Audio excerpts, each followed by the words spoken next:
goes down, he will let K Bao with 3 Namis, so he can actually turn the game in the favor of Flash Wolves. Yeah, that's a good point. K Bao can't really. With Dynamite, thanks to those gloves from before.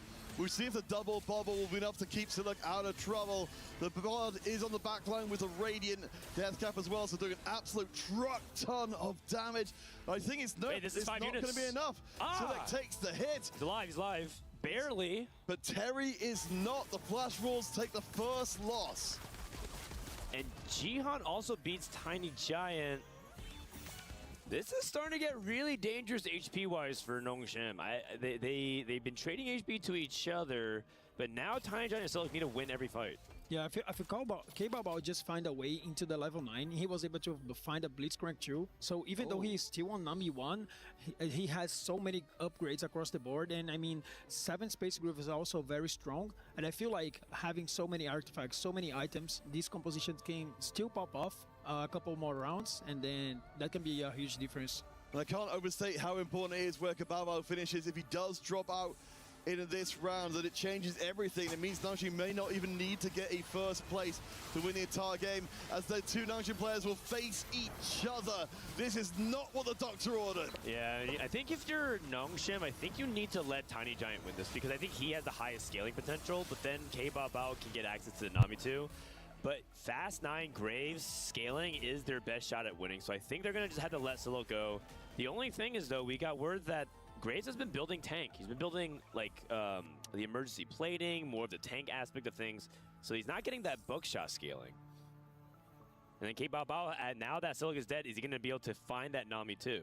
And he's already winning even without the Nami 2 in play, so this could be huge news. Flash Wolves, they've got the lowest HP member starting a streak to try and join the other Wolves in the top 4. Here comes the Nami. I mean, I feel like Flash Wolf is in a great position right now. Yeah. They still have Ironbog with a lot of HP, EQ1H as well, a lot of 3 stars. He can still sack a couple of rounds with K Bao if he needs to, but I think K Bao just smashed the lobby. And now Ironbog also has 3-item Bard. Before he was playing 2-2 split, he has dual Gauntlet with the Radiant Death Cap. Going up against Jihan, and Jihan's not weak, but if Ironbog wins this, I think Flash Wolves has it in the bag. We're looking at a situation where Nangshin could easily end up with 3 members in the bottom 4 if it goes poorly. We've got the Fury in the back line, but even the Edge of Night will not keep her up. You mentioned the tag line is not great for Tiny Giant. Vex is doing her best to scale up, but she's not quite got enough time. Tiny Giant is gone. Samdi is gone as well. And Flash Wolves takes it triple top 4. Very dominant game, honestly, and really good mid-game foresight to anticipate that they don't need Terry. Terry is actually supposed to be the tempo player. Very funny how that game worked out. Usually a player like Terry is supposed to be ahead, trade his HP to his team later in the game. He actually traded earlier because he realized that Flash was a really good spot. On the other side, I think Nongshim showed a little bit of shakiness with capping their board. I think they didn't really, I think they played a little bit more scared. You see, for example, with Siluk, or the Tiny Giant, he needed to play for a scaling Graves. He was lacking damage against a Jinx reroll, and that comp is not supposed to cap that high. So the fact that he was losing late game to the board means that he played a little too conservatively with his resources. Need to play for a bigger greed. All right, guys, we'll be headed to break. When we return, we shall have the second game of the series and our first step forward in the playoffs for one of these teams. It could easily be the Flash Wolves with 2-0.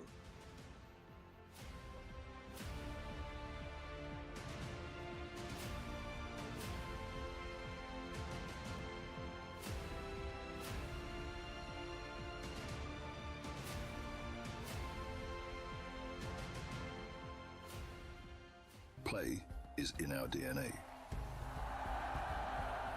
Whenever we let it out, it becomes our superpower. Now imagine an entire city being built to supercharge it. Kadir City, powered by Play. Well, the big question is Flash Wolves going to close this out in a 2-0? They start today in sensational fashion, now leading in semifinals is right next door. They just got to close it out. Hey, welcome into the Allianz Vault. I'm Taylor Reflections Noble. Panda Klimek, good to see you, boys. We're now into the conversation of underdogs, and Noxium Red Force have surprised all of us. But is this the end of their road? They had great tempo to start, but the finish, well, it was anything but. It was a really good start from Noxium in terms of, again, the tempo advantage at the beginning, the pressure on stage 4 even, holding so many Namis from Shulik, for example, trying to just choke out some of the players from Flash Wolves, get them eliminated in 8th and 7th. And despite Terry going 8th, it didn't even matter. That was the most important thing of Flash Wolves' game plan. They had two very high cap players coming in from the Radiant Gambit on the side of Ironbach, who was going fast 9. You already knew that. And Forge in strength for K-Bao. So they had the cap. But when they looked at the Deadlier Blade spot, they realized that, hey, no Akali 2 on 3-2 for Terry. We're going to cut you loose. And that was the correct call. Hey, they cannibalized him so they can rise up to the occasion and take the win. We take a look at our action from game number 1. And, well, we start to see the story unfolding. We get a little bit deeper into the game. Panda, walk me through. We're seeing here one of the strongest boards there from the Vex. There's actually 2 Vex 2s from both players on Noxium. And in the end, those boards were not even good enough to cap out and really face the fast 10 from Ironbog.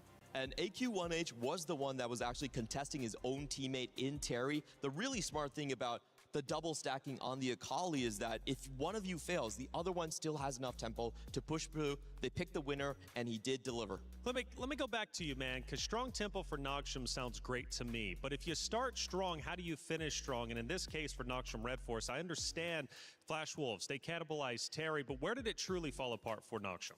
I think Sillock, unfortunately, rotating into a teammate was the moment that kind of forced the game into Flash Wolves' hand, because Sillock had 6 copies of the Nami. He was denying K-Ball. Once Sillock, unfortunately, was team killed, then those Namis went back into the pool. I will say as well, Flash Wolves has not paid any grooves this entire tournament, and despite that, K-Ball with Nami 1 was able to get on a 4-win streak in the late game, despite not having his key upgrade and stay alive, and outplay Sillock at the very end there. If Flash Wolves ends up in 7th and 8th, I think Jihan Ning had a chance to fight for the first or the second place even and deny the win from Flash Wolves. So overall, I think it's all about survival for Flash Wolves. Once they made it past that hump, they were in the clear. And it's all about survival for Noxium Red Force now as they are down 1-0 in the series. We take a look at the stats from game number 1 to give you more of an overarching viewpoint as to what ended up unfolding. As we take a look, obviously you see all the players. AQ1H lifted himself up, taking the win for his roster. But what else do we see? I want to highlight Ironbog. He's been kind of a tempo player for Flash Wolves across the group stage. Individually, he is known for his fast 9, fast 10, super high capped AP boards, and that's really the place he usually goes for. He finally gets into the driver's seat in this game. A lot of times, Ironbog is going to flip the game on 2-1. He loves taking things like Advanced Loan, like Golden Gambit. So if he finds himself in a strong spot, they have their win-out player set already. Well, we've been listening in to what all you guys are saying out there in the chat. Let's pull up some of your comments, and you guys hopefully are playing nice. It got a little bit spicy yesterday with it. Ironbog Masterclass, well, rightly so. We've been praising his name, it seems, this entire section. They've called him Iron God in the past for a very good reason. Ironbog, Iron God, either way you want it. Holy Nami! Whoa, that has to be both Namis by players are really good. There was a 6 Nami on one board and a 3 artifact Nami on the end on the side for K-Bao. Ironbog, my goat. So 2 out of the 3 comments about Ironbog, Iron God. Harry Potter, shout out to you, 1212. Hey, even Harry Potter recognizes Ironbog is the Iron God. I'm not surprised. He's one of the fan favorites from APAC. He has been for, 3-4 years now in TFT. So I think he's one of the stars to watch out for in this tournament. That's right. Hey, Wright is doing a lot of great things, including this right here. The TFT Open is coming back to Vegas. I just hope there's no conflicts. Why would there be? We're bringing the first North American Regional Championship to Vegas. So excited. Cool model. Thanks, it's extremely fragile.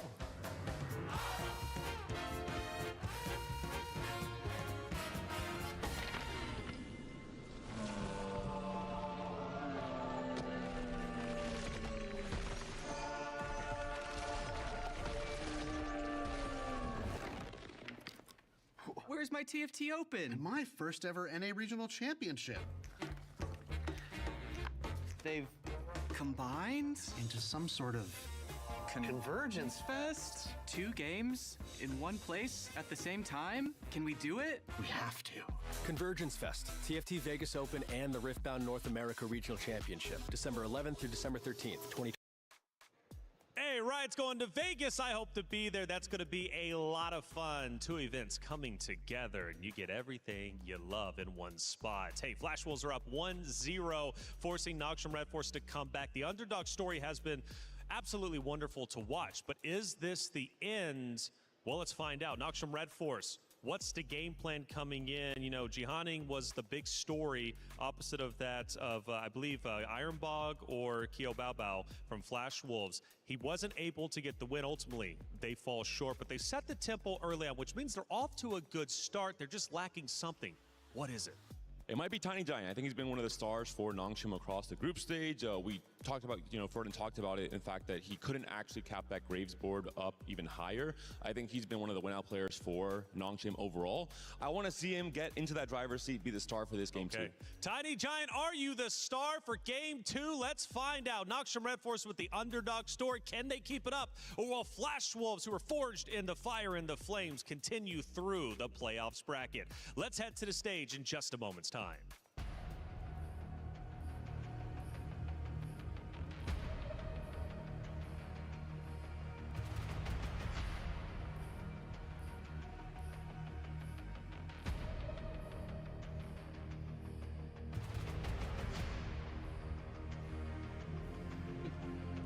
All right, welcome back for game number 2 between the Flash Wolves and Nongshim Red Force. We certainly saw a pretty fierce showing from our first game. Dobbs, of course, we could be seeing a quick series here to start off playoffs. Yeah, I feel like the first game at least, Flash Wolves just smashed the game. I feel like by the end of stage 4, we already knew that the game was in favor of Flash Wolves. I feel like the augment choices by them was so good, and the line they picked, they had so many good options. I mean, they had the HP with a 1H, they had a great spot with Ironbog, and they had K-Bao Bao being the win-out player. So if they needed to get that the top 1 finish, they would have, if they needed K-Bao Bao at the end of the game, he would be able to finish the line. So I feel like Nongshim has to be more careful during the mid game, so they might have a window to turn the game in their favors. All right, let's get back into it, officially starting game 2 between the Flash Wolves and Nongshim. Of course, as mentioned, the Flash Wolves with the advantage now. We are single elimination here in the playoffs, so there'll be no further chances. We do know Nongshim have been bringing out some comps in other parts of the competition, and the qualifiers especially, that have been surprising some people. Maybe we're in line for a surprise here in game 2. Yeah, now we have 2 gods that maybe play in favor of Nongshim, Paris either as well as Aveling. And then they seems to be very tempo-oriented gods. So let's see if they have a plan around that. Yeah, it will be Golden Gala as well. So at least already our players can be planning out the rest of the game. Of course, game 1 started off with those prismatics, as you said. The choices there for the Wolves so powerful. At least we've got a little bit more of a tempered move into the early going. Yeah, we discussed that on the first game. I feel like Prismatic has so many different lines that you can take, and I feel like looking into the choices that Flash Wolves have made, I feel like they were a little bit ahead after 2-1. But here in this game is going to be all of golden augments, so that might be a total different game. All right, we'll see what those first augments will end up being. Just going to pull the curtain back a little bit on what we're talking about with the Nanxing approach to the game. We have such hope for them in this series because, of course, in the qualifiers, they were the only team who did pull out some crazy strategies like a full team one-cost reroll approach that nobody else was doing, but was devastating at least at that stage. Yes, of course. I feel like Nongshim has to look into this very game. I mean, the first game already gone. You lost it, but it can be nothing at all because the only thing you need is winning 2 games in a row. And with the gold augments coming, of course, we expect to see a lot of potentials for emblems at least. No Scout, no Pirate we saw be powerful before in previous games. And of course, hero augments by the bucket level crawl in. So keep your eye on the left-hand side. to see what our folks here have decided to go for. Of course, with it being 4v4, we kind of already get a definition of what people's roles in the game might well be. Okay, Babao going to savings account, one of the greatest arguments in this game. A lot of economy wise, and AK1H on the opposite side taking advanced loan. So two different approaches. K-Balbao is probably going into that lose streak line, and AK1H is going to force tempo. Jianing going for prize fighter. We've seen the players trying this kind of line from before. It's a really big statement in the game. Say, I've got to win every round from here on out, because you need to get those cash outs into extra items. So, of course, in this case, we'll be playing as Ironbog. I don't know. Yeah, we'll be slamming all the items to try and make sure this. I imagine was hoping to run into your teammates, because you kind of got this kind of push and pull with the 4v4. Your teammates, of course, wanted to help you win, but your opponents have every reason to try and target you and make sure your streak breaks. Yeah, I feel like he's probably aiming towards Shepherd line and having a Nasus too, and he also has an Alawi. So pretty good opener. I mean, if he's going to be able to upgrade a backline unit, he's going to be in a great spot.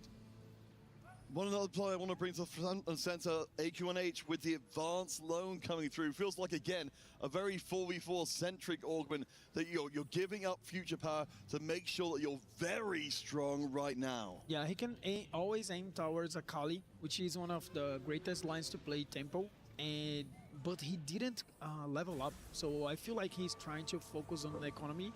So let's see how AQ1H is going to play out this game.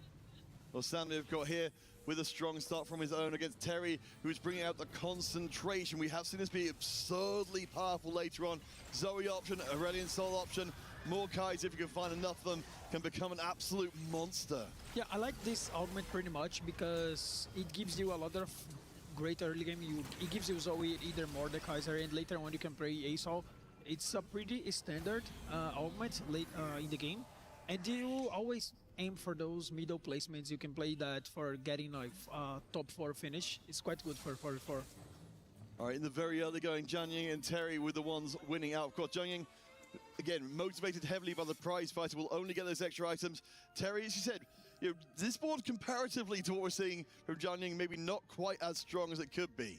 My God, Terry just got a Victor 2-star at the 2-3. Oh, I didn't even notice. That's amazing. I mean, I feel like he's missing one front line, and if he gets it, like either Leona or Mord, he will be able to like streak a lot of rounds. Let's see if he ends up facing up. He will face up against his opponent in win streak. It's a really good catch on that Victor too. That's a lot more damage again, with the concentration enhancing all of these conduit units to have the spells last longer, which means a lot more damage. And in Morkaiser's case, a lot more tankiness on the front. We have got the Nasus too, so it's not a completely done deal. But I have to imagine Terry's got this one. Wow, the other players just put a glove into the backline to try deal more crit damage, but it was not enough, and Victor will take the lead. And I feel like losing with Prize Fighter is not the best way you can start your game. No, not at all. That's another round. You have to wait for another component. Let's see what our players decide if we've got, again, Eve and Varus in play. Wow, I've seen Steamroll in there, and we have seen so far in here EWC that Steamroll is one of the best choices when it comes to Evelyn, because if you're ahead, you can pull off a lot of tempo, and then that means a lot of economy and HP for your team. So some players might aim for that line, especially the ones that are strong right now. And what a context to find that in as well. Terry takes control of the win streak, finds Steamroll immediately to motivate him to continue to do so. I guess at least on Jianing's side of things, we'll see if he decides to push forward on levels and maybe try and challenge once more for a win streak of his own. But not ideal for Nangxing, who need everything to go right for them here in Game 2. I mean, Terry is one of the players from Flash Wolves that he's with such a great average placement overall across the tournament, and having him with a good opener, it's all what Flash Wolves wants. And we've kind of talked about this before, that while players don't have set roles within a team, they don't play the same way every time because you get different augments, you get different units in. Terry supremely suited, as we will see Ironbog taking on Samdi. These are two well-equipped boards, but I have to imagine Samdi's the stronger. I mean, Terry has Victor too, and then SMD has a Northern 2-star already. That's massive. I feel like this game is gonna be incredible. 2 players on each side of each team having a 3 cost early on, 2-star already. Really fascinating to see what comes out of this round, because again, we want to see Jiang Ying back on his winning, and he will be doing so. But Terry controlling the win streak. Siluk from Ningxiang at the bottom will control the loss streak, which is important because, of course, that's a whole bunch of extra goals. AQ1H, we do have the big question mark about the advanced line, what he will be doing with it. It looks like you're absolutely correct. Rather than trying to spend aggressively early, he's saving aggressively early instead. Yes, he probably going towards like rolling deep after 3-2. I wonder if he's pushing levels or if he's trying to play tempo late, I mean, on the next stage of the game. We have got players like Kabao, of course, who are trying to get the econ other ways. He's got the Arbiter gold drop in place. But let's see if Terry can keep the, not just the win streak, but the steamroller going as well. You noted the early upgrades coming for Terry. If he gets lucky, he'll find even more from these 2 drops. I mean, Terry is in such an amazing spot right now. And also, he's gaining every single round. He's getting more 2 costs. So it's a matter of time that he probably would be able to upgrade that Nord. And if he does, I mean, he can push into that level 9. And of course, with the Nangxing's win streak of Jiang Ying already being defeated by Terry, it's unlikely that anyone's going to run into Terry and stop his path, as he's just locking down so much. Oh my goodness. We've got the Tam catching shot, we've got the Mighty Mech on bench. For Terry, he just seems to be getting stronger. I wonder if he wants to put that Tankage on the line, because he will get the steamroll, he will get the rewards from Tankage. He also has a Pantheon that can help him getting the Bruiser online as well. So I feel like he has so many options. Yeah, an embarrassment of riches. Of course, we saw this was signing up before. Having this kind of control over the game, you call it out, the steamroller can be the defining factor of an entire game. In this case, it could be the defining factor of an entire series. For sure, and I feel like he doesn't have anything to slam right now, so that does not help him. But maybe if he wins this round and he can focus on like item augments, he would be very strong, because having a Victor 2 with 2 items already, that seems pretty good. Yeah, and he's going to find the Zoe too sooner or later, just because of the steamroll dropping her. So you've got a lot of good conduit units to try and lock down. Jiang Ying again, stepping, well, has still got his 2-win streak, has still got his prize fighter building, but Samdi is building up a streak of his own. So either of them could make the challenge, but AQ1H is definitely not the player to do it. You see that Terry is laughing because he didn't level up, so he might like talk with his team, and he knew that they are facing each other, so he didn't level. He saved some AQ1H HP in here. It's probably winning the fight, but not doing a lot of damage on the teammates. So very good team playing here by Flash Wolves. Yeah, what we can see as we look on the right-hand side, follow on to that point, the HP for Flash Wolves is looking pretty good overall. I mean, of course, we've got 2 loss-streaking players who've dropped down, but otherwise, no one taking too many hits early on. Of course, Terry taking none at all. But Samdi, you mentioned as one of the players who's trying to build up his streak for Nangxing, will send out a hit to his teammate, but keeps his own win streak intact. Yeah, I want to highlight something else about AQ1H, because he getting advanced loan in a lobby that you know that the next augment is going to be gold. It's quite important, because you are not going to be so far behind in augment side, and the augment that he took, second wind, is one of the best silver augments in the game, so I feel like he's in a great spot. Yeah, a very calculated decision. Of course, every decision is going to matter tremendously. We check it with Siluk on the right-hand side. He has been lost streaking for quite some time. Of course, we see that tends to lead to the Akali boards. We have got this couple of lesser duplicators, so he's closer to the Akali 3 than he appears. Yeah, he's showing that he's going to aim for that Akali 3. That's not going to be that easy, even though he has that grab bag to give him some extra duplicators, because Akali is a unit that is very contested right now. And the specific player who is contesting it is Ironbog, we see on the screen. We knew, of course, there's no possibility that it would be a free take. Ironbog not with any of the duplicators, but I think quite happy to sit on the 2-star Akali and still be a huge nuisance. He will donate his time and money across to Terry, of course, who continues to steamroll. Again, 2 gold per round just off the Steamroller on top of the Street Gold. I think the only opponent that can take the win from Terry might be Sam D because he has Orn 2. But I feel like the more the game goes, it goes in favor of Terry because he will be able to push that level 7 very soon. And he can play 4 Psionic right now. Let's see if he's going to aim that. Yeah, it's kind of crazy to see that Sam D taking the place of Jian Ying as who seemed to be the win streaker for the squad. Has the opportunity in this round, as I said, to face off against. The optimization is very good. We've just, of course, got the gold from Sam D, no extra combat power. Terry did decide to take the enhanced Giant Slayer if he goes up against his opponent, but in fact it's a double. It's a return round against Jian Ying to try and keep him from prize fighting for a little longer. I feel like he can still win this fight, but I feel like he should have pushed that into that level 7. It would be quite strong. He would do so much damage on the Ying player, but he's still winning, still going into that steamroll. His spot is just incredible. Sam D does not have the steamroller going, so it's again not benefiting remotely as much. I mean, we've seen before, especially if Terry can run his streak all the way through stage 3 as well. He's gathered so many resources to make it almost beyond a joke.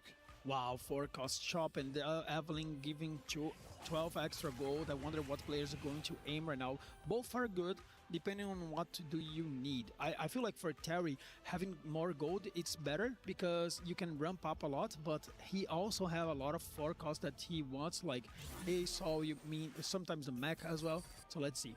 Yeah, I mean, well, pretty much everybody's had to go for the 4 costs. As we've seen, of course, in 4v4, as much as there's a problem in regular free-for-all mode, hitting your 2-star front line, triply, quadruply so in 4v4 when everyone is trying to grief and take away those units. Dobbs, we've seen across so many of these games, these benches are now going to start to get full of the units that the other team want to play. Yeah, I mean, look at the K1H, he's already holding 2 Namis. He's already under 2 Corkis in a Brahmins, so I feel like he's in a great spot to play that comp. It's not a comp that will shine a lot on this game. It probably aims toward the top 4 finish or top 6 finish, but still in a good position. And as we check him in the overall field, we see Kababa at the bottom of the standings we see on the board right now. He's picked up Anima very late and a Shepherd emblem as well. Right now the Flash Wolves are controlling both loss streaks and the win streak in the lobby, which sandwiches Nanxing between them. Not the place they want to be in a game they have to win to stay alive in the competition. This is a play that we didn't see so much so far, Jennings having the Shepherd emblem. I feel like this is an emblem that you want to play a little bit from ahead instead of with low HP, because you must get a Sona late to get into that 7 Shepherd.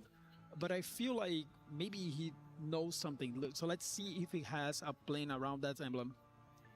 So yes, as you said, the great long-term potential Tiny Junk we haven't seen for a little while has been bodyguarding and slamming his way up the ranks. So a very strong board. Jian Ying, of course, we saw Nanxing, they took the risk here of taking prize fighter immediately. Has not worked out really at all. A 3-round loss streak.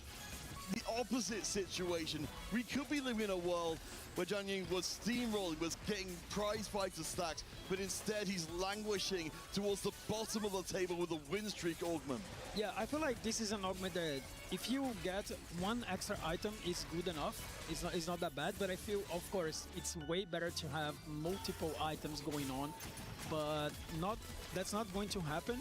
But I feel like the problem is of the NS game is not even that. It's the fact that Terry is so far ahead, and they also have K-Bao with a great position to bounce back. Yeah, the cash out on the savings account is absolutely enormous. So, again, win streak controlled by Terry. Kababa with a loss streak controlled now has the ability to get to level 8, put his board together, and start closing the jaws of the Flash Wolves trap here.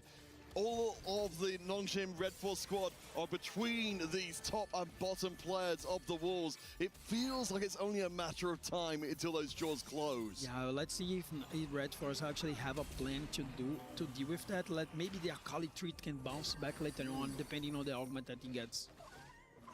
Yeah, we're looking desperately to see if there's anything more from their side, but right now Kababa was just getting stronger and stronger. We saw those 4 cost drops from before. Kababa having no trouble blocking down his front line. The Nunu perhaps a Morgana too sooner or later, but got LeBlanc out 1 star as well. I think Kababo is certainly strong enough to start making some pain for the rest of the team. I mean, Flash Wolf just already holding 4 Namis, so that's gonna be quite scary for Nangxing to actually deal with that, because there's so many units out of the pool already. Kababa will go up against Terry, so this is a little awkward to run into a point where Kababa would ideally like to start win streaking, but he can't unless Terry's willing to donate some of his, you know, voluminous HP across to his teammate. I think at this point, no, yeah. I mean, you've gotten so much gold out of the Steamroller. I don't even know if you need any more, and he will. Terry will donate his win streak, his Steamroll, his everything to making sure Kababo gets into this game. Yeah, I feel like when you're playing Steamroll, if you win 3 rounds, it's already worth it 6 gold, so that's a lot. And imagine winning like 8 rounds that he actually got it. So it was a lot, and I feel like Terry it's so much far ahead that he can actually donate HP for the whole team, and he might be finished for top 4s too. It will be Golden Longs, of course, in a Golden Gala to end things out. Again, remember, a 3-game series, our first of player. Flash Rolls was a Nongshim Red Force. This is game 2 with the Flash Rolls already securing game 1. Means that if things continue the way they seem to be going, we're looking at 2-0 to open up the day. I'm impressed how Flash Wolves are being patient this game. We had Terry that didn't level up quite early. He was always talking to his team to check if he needed to. And in here, we've seen K-Baba with 50 gold. So he still won LeBlanc 1, but he knows he's strong, but he's not even rolling. He's pushing into that level 9 to finish the comp with maybe 7 Shepherd. But journeying on the other side with the Shepherd board of his own, of course, not quite as impressive without all that gold backing up the little buddies as well. Journeying, of course, you can see looking very emotional actually in the top left of the screen, because you can tell that this could easily be the end of their journey materializing before the rise of LeBlanc. The backlines face each other. It does actually end up with both sides killing each other. The Karma should be able to finish the job, and that is a stay of execution for Nongshim Red Force. Yeah, I feel like K-Bao needs to roll down a lot in here. Maybe it's hard to find the LeBlanc, because the opponent team already has it upgraded, but I feel like he does not want to go 18 here, because that can be, you can actually let Red Force go back into the series. Of course, with Silik being on a 6-round win streak towards the top middle of the table, the idea that first place is guaranteed for the Flash Balls in this lobby is very much in question. You mentioned the Akali. We are we're not even 2 away from hitting the Akali 3. We've got the Akali 3 already. He just hasn't pulled the trigger quite yet. Yeah, he knows that he needs both Akali and Jax in order to be actually very strong in the game. So he still didn't get the Akali, because he needs to get both units. And that's just a testament to how strong this unit is. You can hold off on the 3-star version unit, which you could have right now, and still maintain a 7-round win streak without even using your full potential. Yeah, IQ1H on the other side, he has 5 Corkis already, so we might see a 4-cost 3-star in this game. What we're going to get from our gods the last time. Duplicator bundle, not bad at all. At least an extra duplicator for our players looking to finish off those 3 stars. Blood Pact, of course, our teams are able to coordinate between themselves to make sure this is not too costly of an option.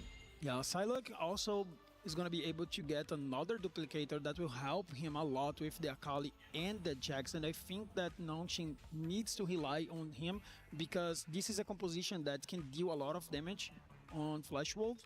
So this guy is just too important for the teammates. So Dobbs, if you're in this position, Kababo is vulnerable. He's only got, I believe, 1 life left. At this point, now you've got the 3rd duplicator, are you going for the Akali 3 to say, if I run across Kababo, I can knock him out early and change the whole game? I feel like Psylocke, if he has K-Babo on the line, I feel like he must roll and try to kill him as soon as he can, because if K-Babo goes to that level 9, and maybe he can actually cap high his board, and I feel like he's a little bit vulnerable right now, so you must kill him early. So that's why probably he's rolling.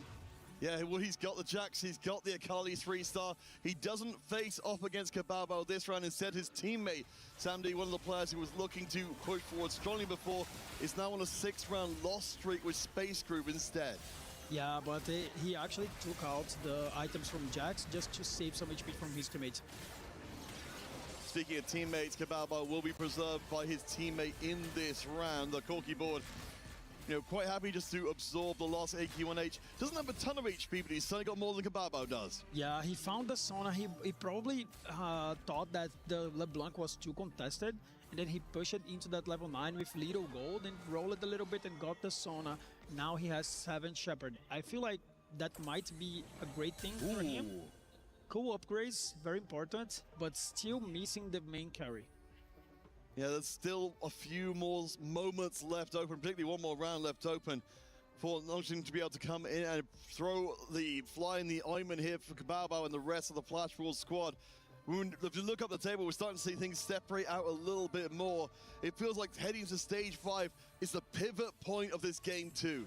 Oh my god, he's facing Ironbog. Ironbog just took away the upgrade from Akali, the Nova, so he's probably donating the round for K-Balbo. Here comes the Shepherd effect, very strong.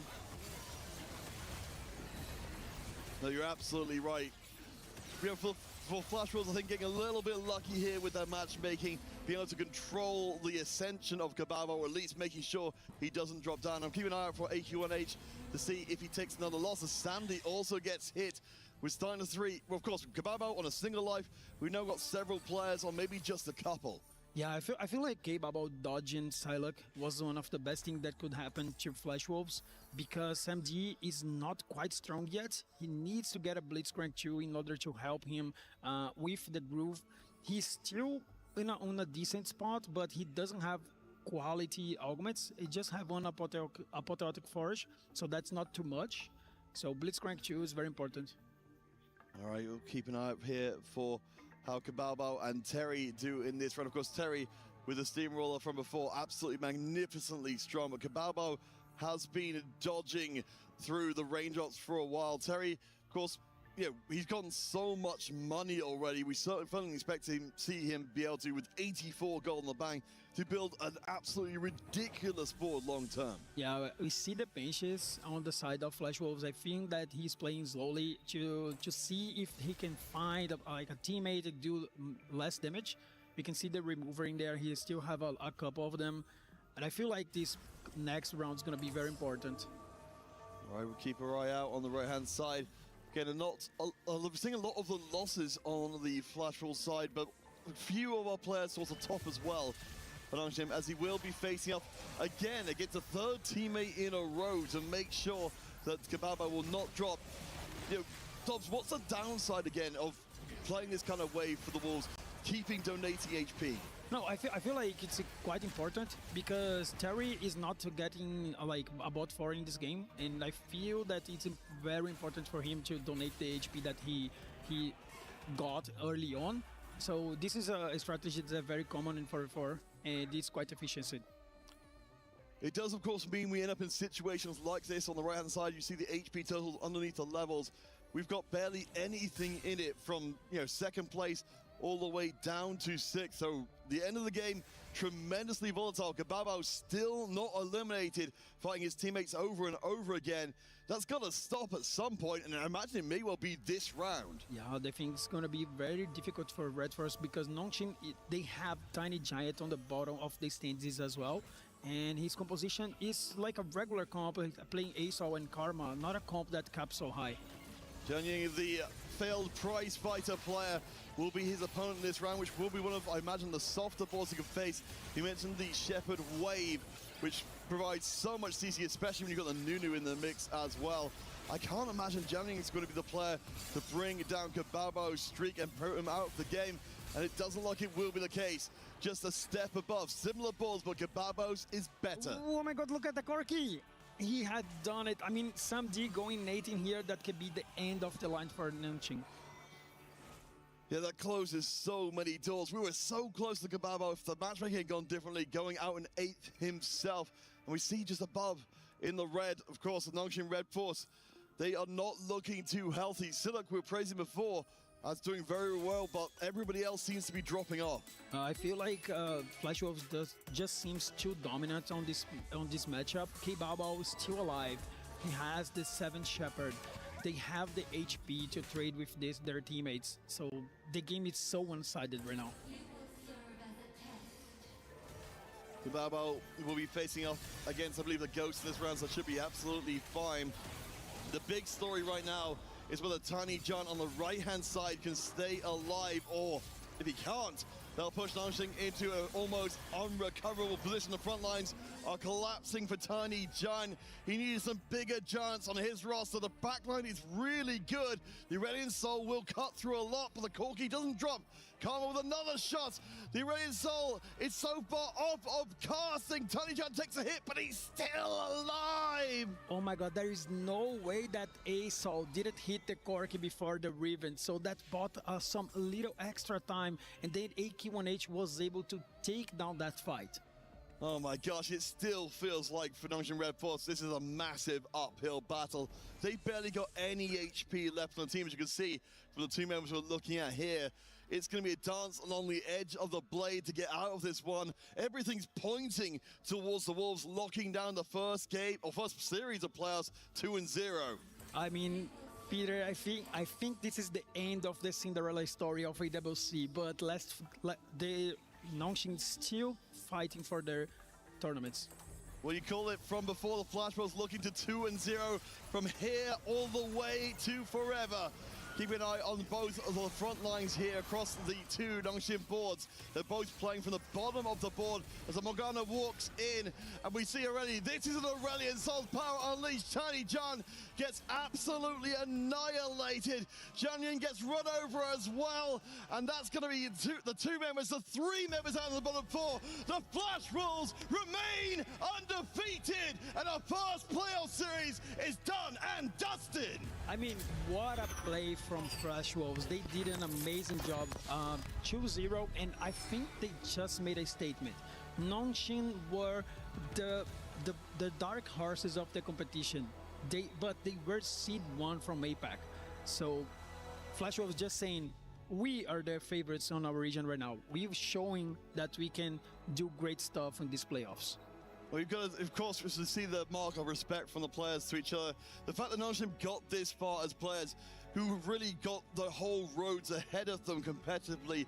They've shown what they can do as a unit, and I really hope we get to see so much more of them as well. Yes, for sure. I feel like when you prepare a lot, it's very tough to lose, but I feel like they should be proud of what they've done, because I feel like they faced such an amazing team with so many condecorated players, and the game plan from Flash Wolves was just very well played today.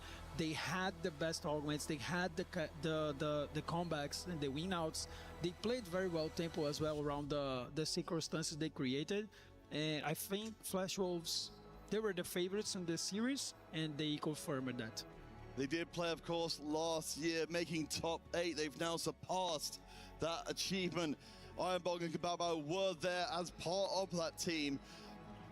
Let's, of course, head across to get that key crushed.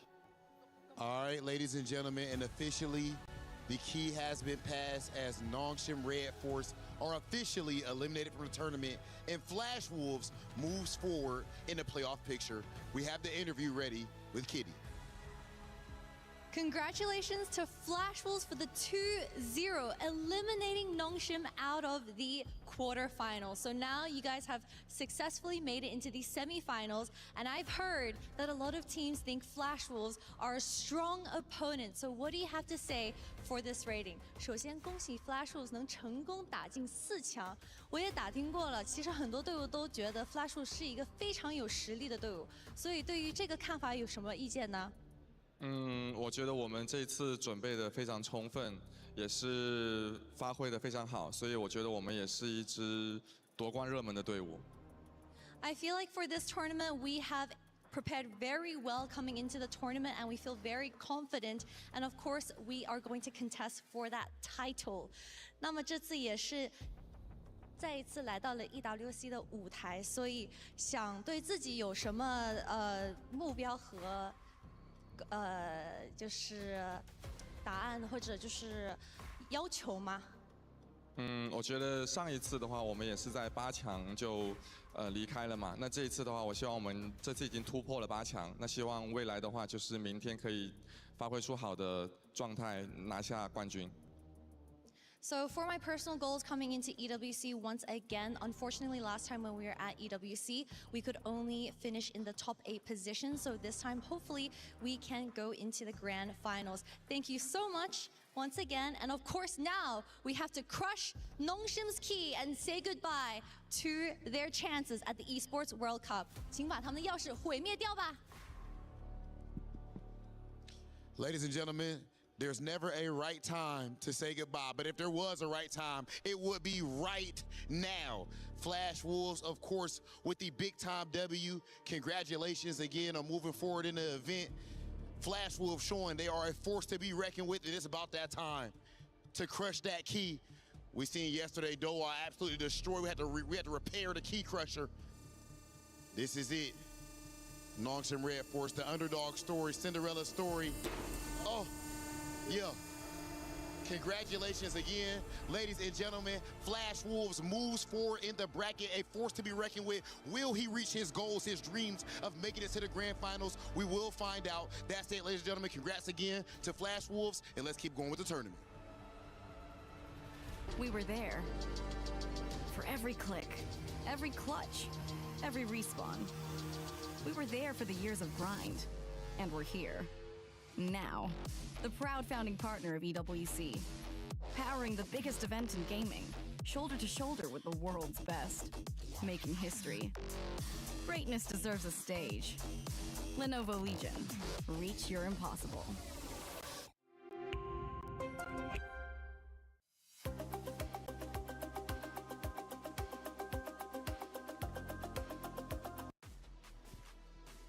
And the first key has been crushed during our playoffs matches. And for Nongshim Red Force, the dream of the underdog lifting the trophy has now ended.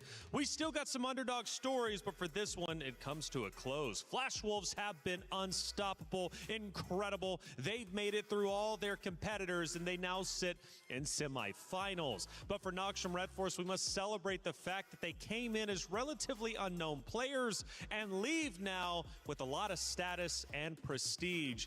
These Nongshim Red Force guys were just unbelievable at many, many times. You know, one of the beautiful things about TFT at EWC with the format 4v4, it gives an opportunity for legends, obviously, to continue their legendary approaches, but it gives an opportunity, too, to underdogs, unknown players, to make a name for themselves. That's right. It's been a crazy run to get to this point, but in this game, too, everything seemed to unravel for Nongshim, and I think the star power from Flash Wolves really shown.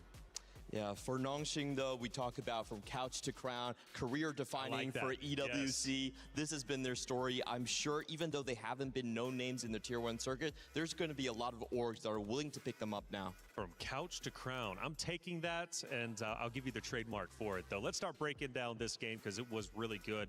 2-0, I asked who needed to step it up. Tiny Giant was the guy to do so. Let's go ahead and fast forward, though, into Stage 2, specifically Stage 2-3. Clement, what are we looking at?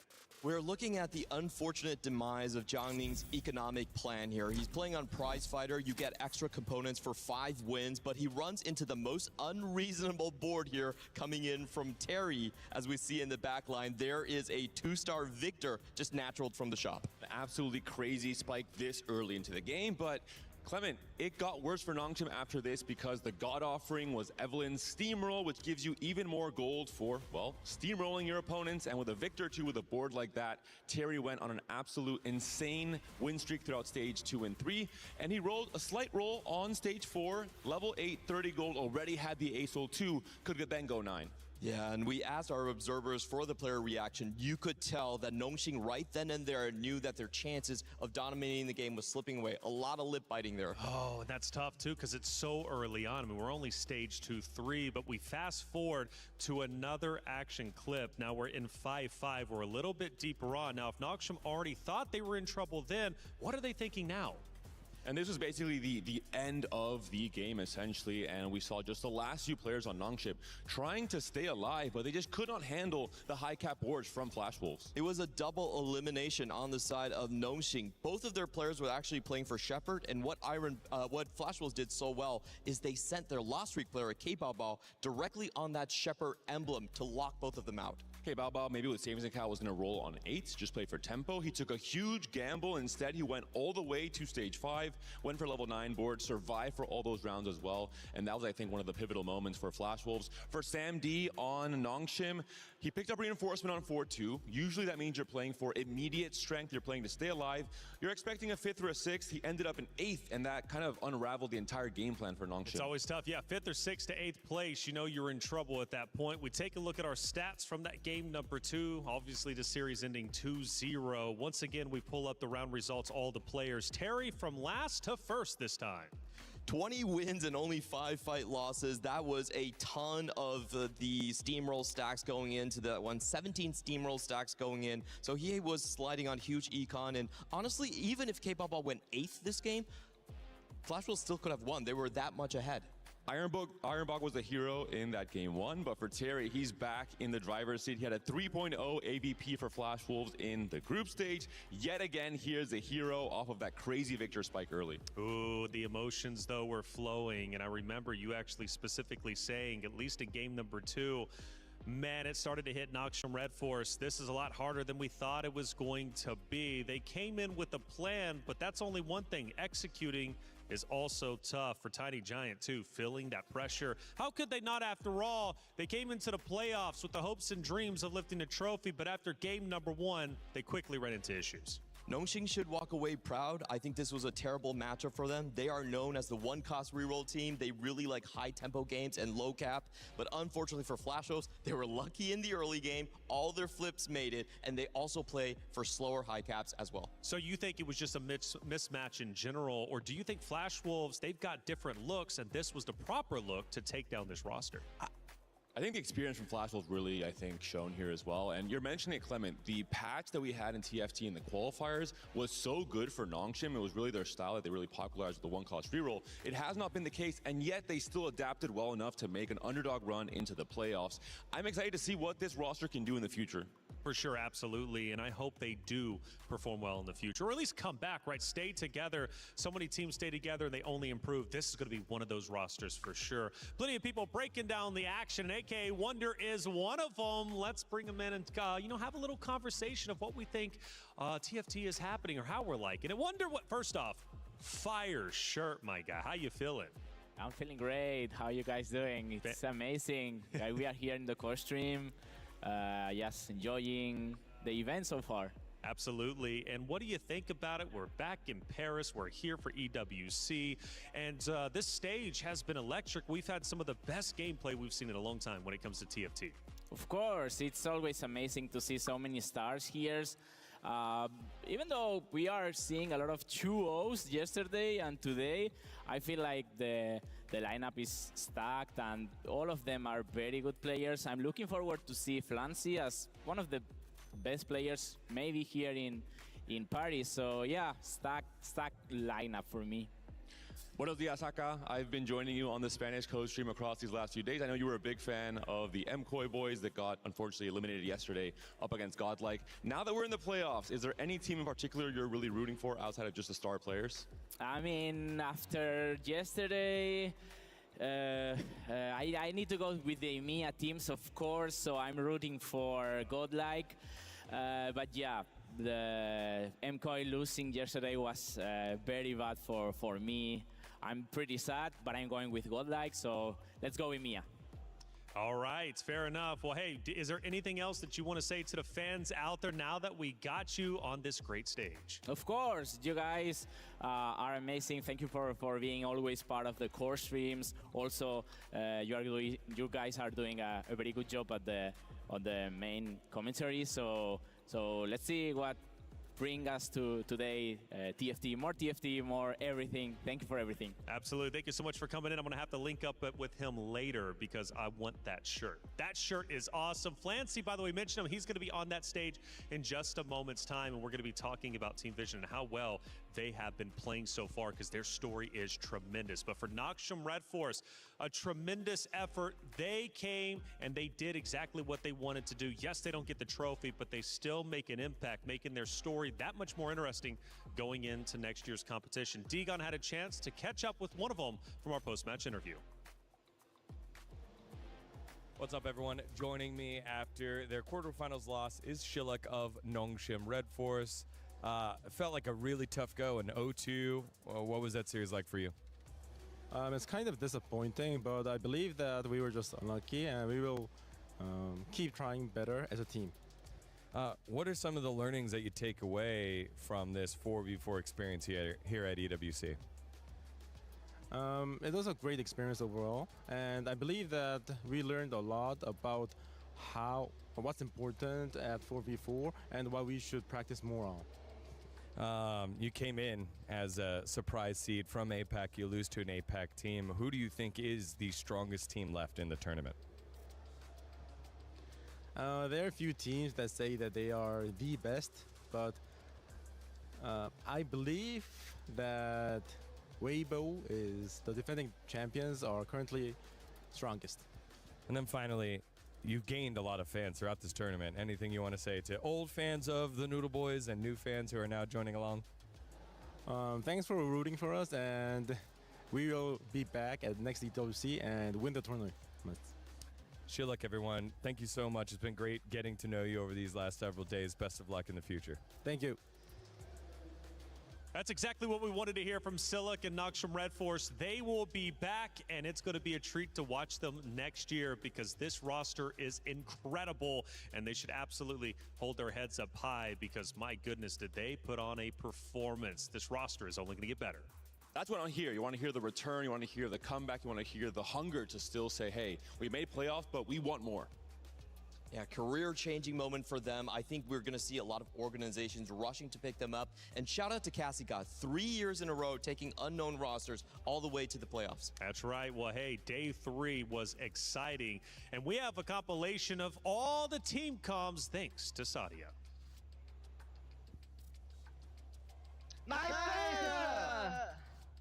好，把这把玩得这么难，就是帅啊，就是很难这一把，因为没办法，就是如果我跟你讲，如果摸鸡让你抽好点的话，其实就可以直接把摸鸡。我其实本来可以是吃鸡位，对，他可以抽太烂了，多少抽大了没有？不是对面在卡我，对面第一波他们找我一波启动，先卡了我，然后我启动完之后他们卖掉了。录7只，打死。结束。OK， 玩得好。牛逼。可以了吧？直接暂停了吧？可以，挂机了。第一个2星卡马吧。안 돼 피. 넘어타임 안 돼 피. 오케이. 람코 계속. 제발. 나이스야. 차시만 했다. 상대 8등 나왔다. 자쟁이 이제 아무도 안 하고 게임 해야 될 것 같은데. 오케이. 나이스 좋아. 나이스. Me mata de milagro. Yo no me muero ya seguro, pero no sé si era no. Vale, creo que le estoy dando al Tegua. Vale. Ya está, ¿no? Ya está, triple botón. No. Sí, triple botón. ¡Let's go! Hostia! Let's ignore Birthday. Roll for mech. Is that go 9? Yeah, you can. Okay, then Gobo, you can go 9 too then, right? No, I'm go now. Proof? Okay. I have like Samira too. Nice! Let's go! Good job. Did we win? Yeah.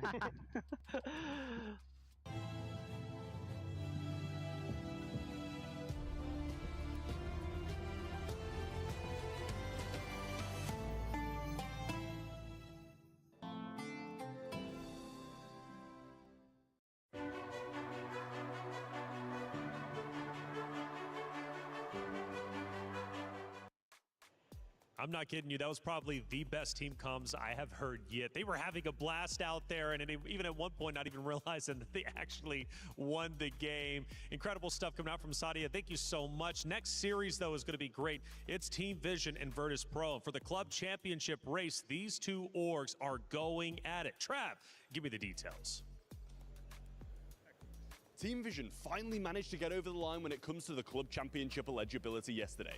They got their first top 8 finish in Apex Legends and finally got it done yesterday in Teamfight Tactics.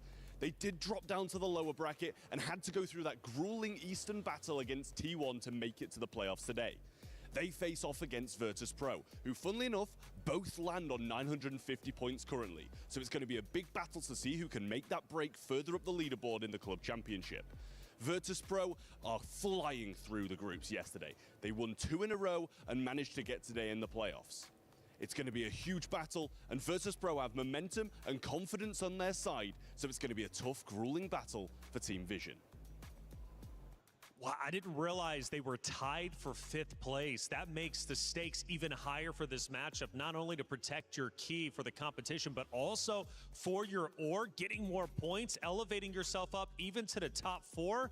I mean, quite literally, when you start going from like 5th place to 4th place, 3rd place, I mean, we're talking hundreds and hundreds of thousands of dollars difference. So this is a high stakes matchup between these 2 great organizations and 2 wonderful teams. To set the stage, Gone had a chance to walk and talk with our competitors. Vision now coming off their bus. They are favorites coming into the tournament, 2-1, looking to bounce back from their 1 loss. There's Koyui. Where's my boy Moji? Moji, real quick. Hello, how are you? How do you feel today? Feel we will win. What will the score be against Virtus Pro? 2-0. Are they the weakest team, like Koyui said? It's my teammates' thing. Okay, all right. Good luck, Moji. See you. Back to y'all. Is in our DNA. Whenever we let it out, it becomes our superpower. Now imagine an entire city being built to supercharge it. Kadir City, powered by play. I say own up to it. If your teammate says it, you said it, you're on the same team. That's my philosophy, but who cares about my philosophy anyways? We only care about the matchup that is about to go down, tied for 5th place in the club championships, and also amazing runs for both. It's Virtus Pro against Team Vision. Number 2 from last year meets a roster of Vision who has made an incredible run throughout our bracket. These 2 Titans will face off. Now, what team are we looking at first? Because they're both incredible rosters. I have to say, first of all, the trash talk from Team Vision on a team who is currently undefeated and the runner-up from last year is pretty insane. We'll see what this series has in store for us. That's right. I'm thinking about Morris, though, as one of the stars for VP, and I am really thinking they might surprise the world with another 2-0 here. Ooh, another 2-0. Let's find out what the coach is thinking. Kitty, who do you got? Welcome in, everyone. This is the pre-recorded content for Team Vision versus Virtus Pro. So I'm joined in by... I'm Lê Chuyên. I'm coach of VP. And I'm Sukulendo. I'm the analyst. Sing Chao, welcome in. So yesterday we had a banter segment after the draw show, and Team Vision said something very spicy, that Virtus Pro may be the weakest team going into the quarterfinals. So if we had to choose one player to talk back with the spicy answers, who would it be? It would be Kian, right? I think Kian. Kian, why?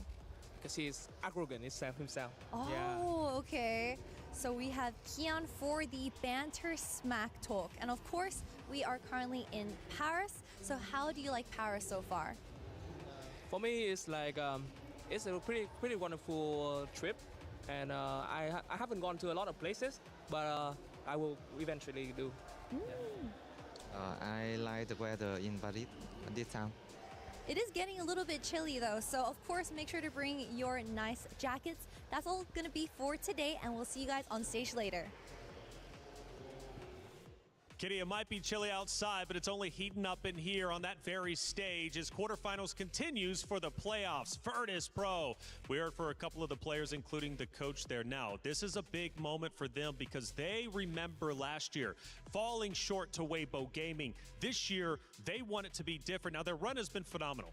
2-0 against Nemesis, 12-point advantage, and NCC won first in both of those games. They beat Aurora Gaming 2-0.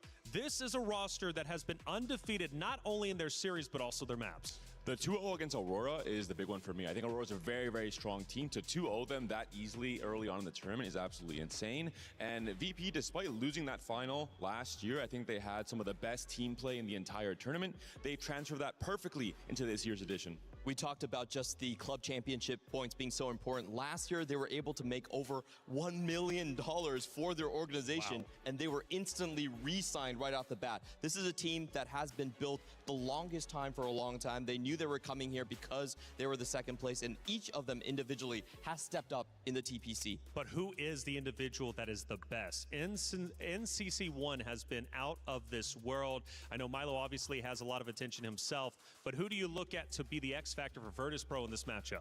I think it might just be Mars. I think Mars is set in Spacewalk specifically, individually at regional finals was crazy. He had a sub 4.0 AVP, really dominated the field. We'll see how that transfers to 4v4, and maybe if he takes a step back, if he feels better playing a tempo position. But I am always scared seeing Mars play TFT. Ooh, scared? Hopefully not too scared for him. Virtus Pro goes toe-to-toe with Team Vision, and Vision has had a stellar run. This team is absolutely incredible, and they needed to get top 8. Well, that is accomplished. Now how far can they continue to go, because they are tied in 5th place with that of Virtus Pro, which is absolutely stunning given the fact that they only have 2 teams represented in 2 games. So it was do or die. They did it in week 2. They're doing it once again. 2-0 against MCOY. They lost the Flash Wolves, but they gave us one of our biggest upsets yet. 2-0 against T1. Exactly. I think this is a huge breakout year for Team Vision. They're typically known as a tier 2 Saudi organization. They're feeding a lot of talented like Falcons to Twisted Mind. This is their chance to actually stand on their own. And they took a really risky gambit, picking up this roster that most CN orgs did not touch. Let me ask you this, Clements. Is it more devastating that they lose 1-2 to Flash Wolves, or more impressive that they beat T1 2-0? Ooh, I think both series were actually very close. I feel like T1 series, they actually kind of got lucky. T1 was kind of off their game, and I feel like they should have closed out the Flash Wolves series. And hey, we saw Flash Wolves advancing as well here. We saw how strong they are as a team. A 2-1 is a close result as well. I think if MojiG in particular steps up in this next series, they can be a contender as well. And they love their trash talk, so this is going to be a fun roster to watch for sure. Now, for the first time, I struggle when I look at this roster to truly realize who is the star on this team. Now, Flancy gets a lot of attention, but Zinba has been wonderful. Moji has been incredible.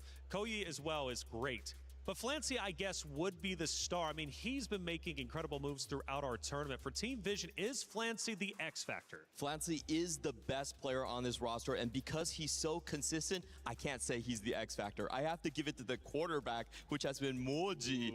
Moji, he had a lot of 8th places, and we heard in the comms right there was a game where he was supposed to go first, but actually went down into 6th place. If he can actually step up, then this team has a much higher ceiling. Much higher ceiling. Well, hey, how high is that ceiling? So far, they have been out of this world.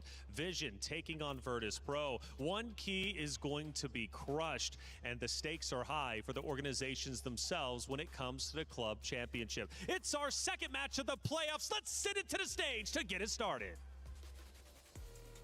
The stakes are high indeed. We had a lightning fast first match, but this second match is juicy for many reasons. I know there is game, there is kill, but there's a bit of smack talk, Rob. A bit of smack talk. They talking crazy out here, ladies and gentlemen. If you missed the playoff group draw yesterday, I'm talking about absolute insanity. They straight ass. Actually, I don't even want to say exactly what it is yet. We'll reveal that when we get to the interviews. But just know there's a whole lot of pride on the line in this matchup.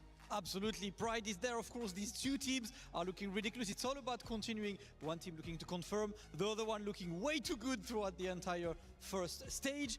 Right now, it's about confirming what you said, but also confirming how you played before. Ladies and gentlemen, it is about that time. We've got the old guard versus new blood storyline. You cannot make it up. Please, welcome to the stage, Virtus Pro! If I told you that this team was undefeated, you would think that I'm talking about overall matches, overall series, but no, ladies and gentlemen, not just that. They have not lost a single game here at the Esports World Cup. All 2-0 victories, 2-0 dominations. Maris and Milo have shown that they are the embodiment of the trademark consistency that VP has come to be known for, and right now they are planning to continue that trend.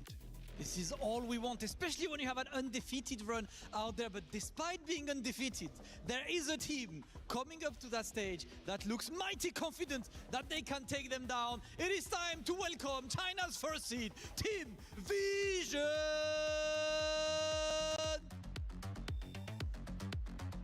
Qualified through the Chinese qualifier. People might not be necessarily expecting this team with 3 newcomers to the EWC, and Flancy, who has been really good at keeping that team on track. They won 2 over Coid, lost 1-2 against Flash Wolves, but took out a big contender in the name of T1. And it is hard to be more confident than these 4 right now. They step on the stage, Team Vision coming to the playoffs.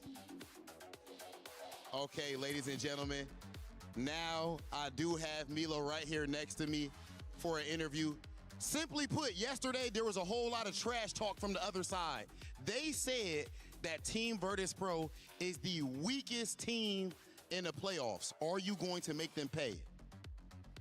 Ngày hôm qua đã có một cái câu nói gáy từ bên Team Vision là nói là đội của mình là đội yếu nhất trong cái vòng loại này. Thì hôm nay mình có cho họ biết tay hay không? Sau trận đấu này em sẽ cho mọi người biết yếu hơn cả yếu nhất là gì. After this one, we will show who is the weakest of the weakest. Talk that talk. Hey, you know what? I'm just gonna go straight to our translator to just say it. They just said they're gonna show who the weakest is, thinking it's you. I'm just gonna let you answer that.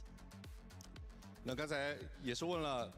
VP 战队对于昨天的这个狠话环节是有什么看法？然后他们说，那我们今天就相当于是在比谁是菜中菜的队了。你有什么话想跟他们说的吗？那就拭目以待。然后 VP 是我们夺冠路上的其中一个阻碍而已。我们接下来已经准备好对战闪电狼了。Oh, the face! I wanna know the spice. So. Well, we'll just wait and see, but just to be completely honest, I think you guys would just be a footnote in the highlight reel of our way to the championship. Because we are already prepared to face Flash Wolves here. They said they're already ready for their next match. Are you kidding me? Ladies and gentlemen, do you know how insane this is right now? I did not think he was going to talk any trash to Damascus. Moji? Hey, they literally said this match is just a step. They don't even care. That whatever. You know what? Let me show if that is a step or not. Teams, please, it is time to line up. Team Vision, you can take your positions for the lineup. Rob, they really said this match is irrelevant. They really said whatever. We're just gonna click some buttons and go forward. Look at this, bro. Ladies and gentlemen, it is about that time. You've heard all that talk, but in the end of the day, at the Esports World Cup, we settle it on the sticks. No more talking. Now it is time for action. Let's get to our next playoff match. Team Vision versus Virtus Pro. If it wasn't a rivalry already, it is now. Vision versus Virtus Pro. The smack talk has come down. A footnote in Vision's run? That's what they say VP will be. We'll see if VP has words for them. Hoope-san and Casanova on the cast. Hoope, how you feeling about this matchup, baby? It's perfect, man. They hyped up the scene for all of us. Moji, the one in the second place right there, and he's the one trash talking the place, but he's also like the wild card, like Clement said on the desk, the player that needs to pop up. Flancy, we already know he's doing great throughout the tournament. He's the hero player, if you will, the one who's going to go first. Will Moji appear? And he has confidence, and that's exactly what you want to see in a player coming into the series. And if they are going to complete what they've trash talked about, they're going to have to beat Virtus Pro, who is undefeated so far in games. They'll have to deliver their first and second game loss in this series to make it happen and crush their key. Stop the returning finalists out of VP. A surprise for us last year, but this year we expect the dominance we've seen out of VP. Totally, and they're making it happen, as you mentioned, 2-0 in every series. And I mean, the rest of the players are still saying, no, you're the underdogs, you're the underdogs. They are not. They are totally prepared for this. They have confidence. They have the 4v4 power of friendship, and of course, individual plays that have been so great for them. Kian being the one with the banter, being the one being present throughout the game. Tempo in the lobby in every turn that he has. And of course, they're always talking to each other. They have always a game plan, and that's the reason they have been undefeated throughout the series so far. Yeah, and you heard Panda say it during the analyst desk, Maris is somebody we definitely have to be watching out for. He's had a very fantastic solo career, especially recently being able to make it back to the Tactician's crown. Yes, it was not the result he wanted there, but he's been so good domestically, and I think he is a player that can find those moments that he needs for Virtus Pro to bring this thing home. In contrast, against Flancy on the other side, who has been a huge performer for Vision with so many first places in clutch positions. For Flancy, a staple in the Chinese region, totally has been a streamer throughout the years, has been helping the community grow so much, and now with a new team and with the highest hopes out. This is a guy that is used to communicating, is used to having a chat in front of him just to get possibilities with Kian here in the front, already with communication, and I love the energy he has. They're prepared, they're laughing, they're having a joy here, and this is exactly where you want to start. Flancy also, laughing, being prepared for the first game. I love the friendly bants, but it is personal at this point between these teams, right? They are ready to go. They don't want to take that lying down. They don't want to be like, oh, you said we're a footnote and then lose? No, VP says this is not how we fall. And I think for Vision, yes, they ended up dropping to the lower bracket. Yes, they had to fight their way back in to make it to this top 8, to the knockouts. But this is the first seed from CN. Reminder of that, these are two powerhouse rosters. This could have been a final in its own right, but one of them will fall short here today. Yeah, the game is about to start, and we have it. We have Thresh, the randomness, the god of aleatory chances right now. Everyone should have it as a default. And Echo, more of a maybe mid to early game champion, or god, if you will. And of course, with the anomaly bringing up when we get the laser booms into the game. Yeah, and we are going to have the emblem ensemble for our encounter. This can always create a lot more variability in these games, Hoope. They're not going to let him off easy on a casual little game. It's total chaos to start. We see Flancy already. He's laughing. He's like, okay, first game, and we already have randomness coming in together with Thresh. So, I mean, double randomness, volatility full for this first game, and they need to laugh it out because it's not in your control. Now they have to do a game plan. That's why they're all talking, okay, do we have the same emblem? Do you go for the vertical? Do you go for maybe more of a tempo play? And the difficult part here, Cass, is that you need to contest, but you also need to win against your player to actually perform. And it's very difficult to navigate this spot in 4v4. It was already a battle of the clubs, but now it's a battle of culinary tastes. Which chefs are better, the ones from Vietnam or the ones from China? Because we're going to be seeing some cooks between the Thresh and the emblem. And there's not a better place to see that finest cuisine than now in France. Of course, we went to a restaurant, Jerry, it has some, I mean, we went to France and have some burgers. That's exactly what we shouldn't do. But they were great burgers, and I have to say it.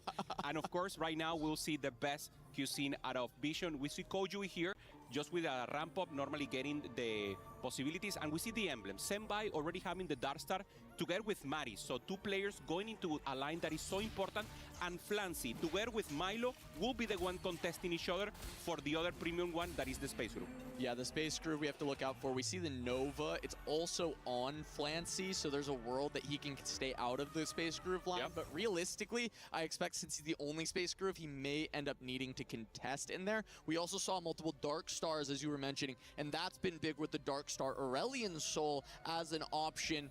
But there is a world where it gets contested. And, you know, we didn't feel that there was enough variance, randomness in this one. We thought the chefs were maybe having too easy of a time with the ingredients provided. So how about we add a prismatic for 2-1 to keep this interesting? We're already going for the main course. We thought we were starting with the entrance probably. But yeah, and Senbai already thinking about the later stage of the game. He gets forged in strengths. This announcement that throughout 4v4 has been one of the pop-up ones. If you get ideal artifacts, you're already winning the game. But of course, there's randomness. And of course, having a Reforger means that he can even more try to get a better placement out of this. For Kian, going also for additional artifacts here, thinking about Silvermare as a possibility, and Mittens maybe if he wants to go and pop up a little more. Yeah, Mittens is interesting. Some of these more aggressive AD ones are kind of unique. He has the +1 Marauder, +1 Sniper. There is a world for some of a world to go into some of these lines that are lesser utilized at the moment. We've seen some Xayah. We've seen like maybe a few Master Yis, not too many, but it opens up some options. We jump on board with Moji. He's going to pick up the win. He does end up having an Arbiter and a Brawler, so not the most exciting when it comes to scaling up, but that's where the Fortune Strength can come into play. Yeah, I mean, exactly as you mentioned, not the best in the late game, so he needs to get value now. So that's the two ways to play augments or emblems, if you will. You either are strong in the early game and pressure the lobby, preserve HP to then transfer to your players, or think about late game, the space group, think about later how you can accomplish maybe a cap-out board, and maybe try to go for economy like we saw just recently. Yeah, Milo going to be looking for that lost streak. We did see the full open fort happening there. Curious if there is any anima that VP is trying to grief, or if Milo is just looking to make as much gold as possible. Koyui on the other side with the Blighting Jewel as that first pickup for the artifacts. Does have it on the Teemo early on, looking like a pretty powerful board with a lot of slams, just no upgraded frontline, and he stayed on level 3, so not fully committing to try and go for the win streak, and he might lose it immediately to Maris with this Victor with 3 emblems, but no, gonna have enough strength. Triple item Gragas gonna be just good enough as Zenbai is able to stop Milo's lost streak already. He was on the near open fort. Looks like Zenbai took it a step further, full open forted, and ends up losing that round. Yeah, immediately. For Vision, Flancy, the hero here, the only one with a win streak, and for VP, the one defending it is Kian. We see NCC1 just trying to pop off for the start, has the anima emblem and is not using it, so now there's less resources here for him, so in a more difficult spot to navigate, and also now the Primordial will be the option. He's thinking about selling the Misfortune, the sides, that's not the option, already having the Jinx, so he's just going for a more tempo player here, Cass, maybe will not cap fully the lobby, and decides to reforge here a little and have an additional chance. In order to make 20, he had to sell the 3 cost instead of the 2 cost in case he loses this round. But with the Primordian, he can continue to print some additional money. He's not playing any of it yet because he does not want to deal too much damage to Milo, who is kind of going on this loss streak. He's seeing if he can allow the ability for Milo to pick up a couple unit kills. Now with a chance here, also emblems that don't connect here. So great for him that he's actually pressuring the lobby. Flancy trying to hold the win streak, already having a LeBlanc 2-star, Lissandra 2-star there in the back together with Poppy. 3 space group already assembled, and this is exactly what Vision needs. Flancy being the top player, preserving HP, and then he can take a choice here. Okay, got Mystery Loot, of course, and Scuttle Party. Also pretty good option, but I mean, Thresh is just too much EV. Yeah, I mean, it ends up just being often that players are going to go towards the Thresh. Scuttle Party can give you a lot of that gold right away. It can give you, you know, getting those little crabs. It's nice to have that little return to the past, the blast from the past. But as is tradition with the Thresh, we're going to all go sit there and see what's in the box. See what's in the box. Mystery Loot for everyone. Normally you get a little gold, plus some stats, plus maybe an item or something. A lot of gold here for Flancy. In a great spot, he needed maybe an item, so gold is not the best, but in the early stage of the game, gold is always good. Flancy takes it, he's laughing, so everyone's just talking about the bounty that they're receiving and already embracing the variance, if you will. Yeah, they're looking at the mystery box challenge in this culinary bout once again, as Flancy now cooking up some fresh AP flex to go up against Kian on the full win streak. Doesn't end up hitting him, finds Zenbai instead, so we'll still have 2 streakers going into the final round of Stage 2, most likely, as long as Kian is able to pick up his win as well. Meanwhile, Zenbai, as we can see, only playing 2 units near open fort alongside Maris at the bottom of the table. Yeah, for him, thinking about the later stage of the game, he had the 14th strength. Normally, when you get the 3rd artifact, that's the moment when he will start to pop off. Kian here, holding strong, and also with the win, and 2 players in different teams, Kian for BP and Flancy for Vision, holding, and that should be the face-off right now. Anyone who tries to maintain or is able to maintain the 10 or the 100 HP is the one in contesting the better placement for Stage 3. This is going to be close. It feels like there is a frontline edge towards Kian, but that is just because Flancy's placement. He does still have this Poppy. He ends up selling it for just an Aatrox, which will give the Nova, but that was a 2-star Poppy, which might have been giving a lot of value as far as that front line is concerned. Meanwhile, Azaya is found for Kian on 5. It gets Mittens, Ginsu, Marauder. That is a pretty beefy Zaya, and the Sniper +1 is going to help more, but they do not pair, so it looks like they may be able to both win streak through Stage 2. Yeah, great trend for both of them. We see Flancy there on the left against Koujui, just holding strong. Koji's pretty decent here with the Blinding Jewel together with the Teemo. there in the top left hand, and it should be an easy win here for Flancy. Both for him and Kian, both will maintain the 100 win streak, and of course pressure the lobby from now on. Yeah, meanwhile, it looks like Maris and Zenbai have been able to hold on to their loss streaks at the bottom, but Zenbai with a massive HP differential. No, Maris ends up actually taking that win, so he doesn't complete the full 5 streak. Zenbai does. However, it is at the cost of a significant amount of HP for Zenbai on stage 2, all the way down to 69. Yeah, you lose the battle in HP, but you have the sandwich, and that's exactly what Vision needs. Have control of the bottom placement with economy and the control in the top with Flancy. So this exactly early game here for me, Cass, in favor of Vision, but very close. We have a close one. Very funny to now look at Maris's board, and it was like, oh yeah, he was on a 3-loss streak, maybe go for the, or 4-loss streak, maybe go for the 5-loss. No, he's a victor 2 on the board, so I think he's gonna be okay going into stage 3, trying to flip this loss streak into a win streak. He's found some big hits. He's at 50 gold, level 5, going into this 3-1. I actually think there's a lot of opportunity to full streak stage 3 for Maris with a stable front line and this powerful backline. Expect the unexpected, gave him a lot of gold, so Maris now with possibility to navigate. This is very good spot. You can now up level, you can pressure, you can roll, and this is exactly the great thing about this great augment. Yep, meanwhile, Flancy is gonna push towards level 6, does it just before it flips to see if he can catch Kian off guard, but Kian does the same.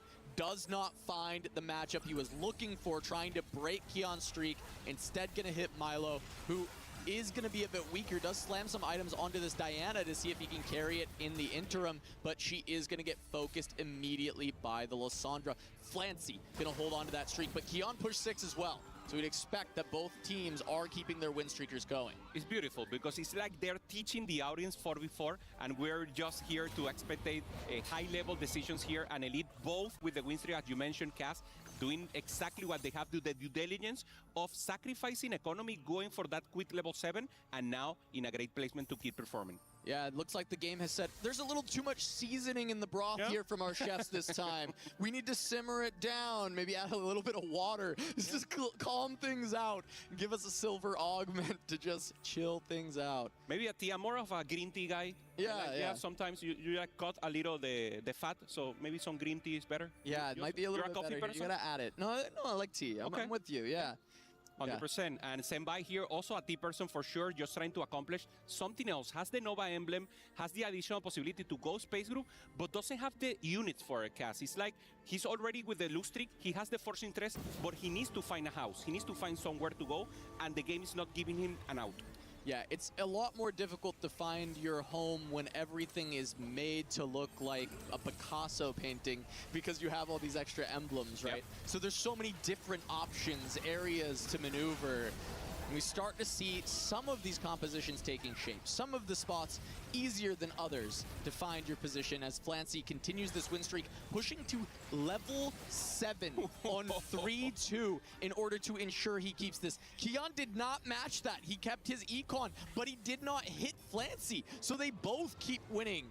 We don't believe it, and Flancy neither. He's like, okay, I have to push level 7. Kian is pressuring also, and I need to stay here. So now Flancy has more economy, so Kian has more combat. So that's why he's not pressuring.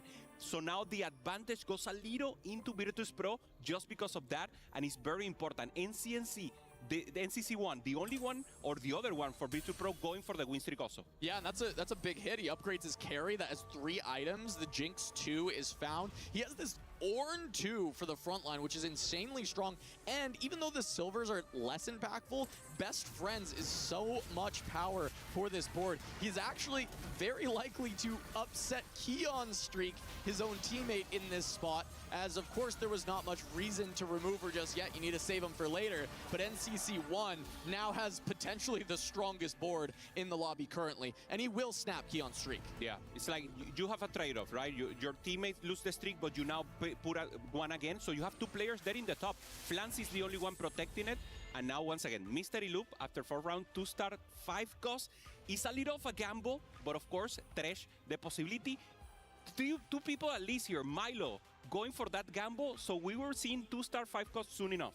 Said there's already enough randomness in here, we might as well add just a little bit more. And I think with the emblems, you might be able to find use out of more of a wide range of 2-star 5 costs because you just have a little bit more flexibility in where the composition can go. So I like the idea behind this. We'll see if it pays off because Virtus Pro were the ones who aggressively went for those 5 costs. 100%. We see this the board that hit the win streak of the friendly unit, if you will. NCC1 here, already having the Jinx, has the front line, finds an Ornn just for fun that is normally not in this composition but makes sense with the archetype. Having the +1 has the possibility to get an additional unit, and it's a strong tank that now will give time to the Jinx to pop off. Yeah, it's going to stabilize this board until he can replace it with an even better tank later, like a 4-star, 4-cost 2-star instead of this 3-cost. And now going up against Zenbai is going to be Kuyui.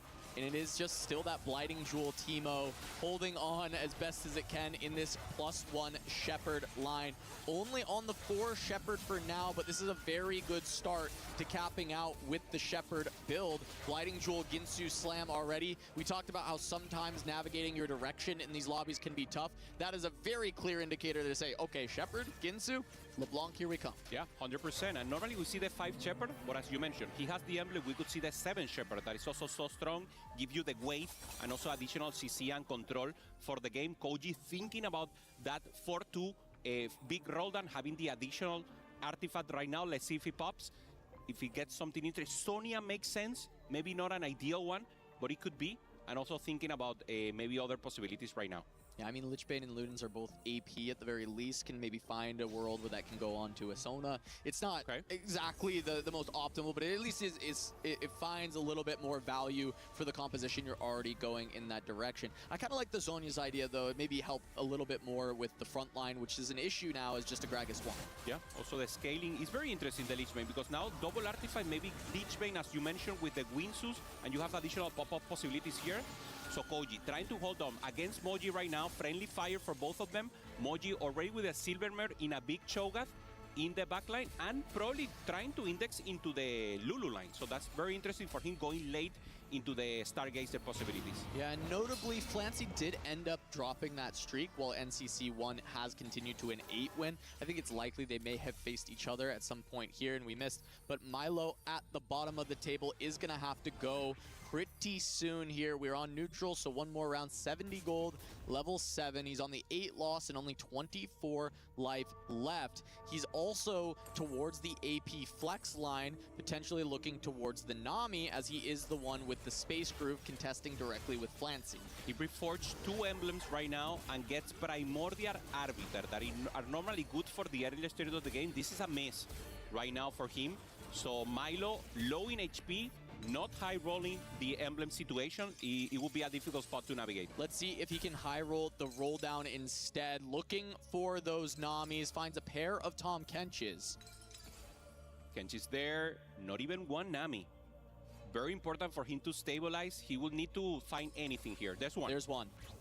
He found it. No Blitzcrank on 8 just yet to go alongside this. Does find a Shen that he can use for the emblem holder for now, but really wanted that Blitz, wanted the Nami too, because Flancy is so rich and has so much health to work with that he's going to have a much easier opportunity finding that 2-star. Milo goes up into Maris, who is playing around that Victor still. Ended up going towards an AD line, probably towards the Corki with the Rogue emblem instead of utilizing the Dark Star as much. However, there still is a little bit of hybrid slams with the Jewel Gauntlet.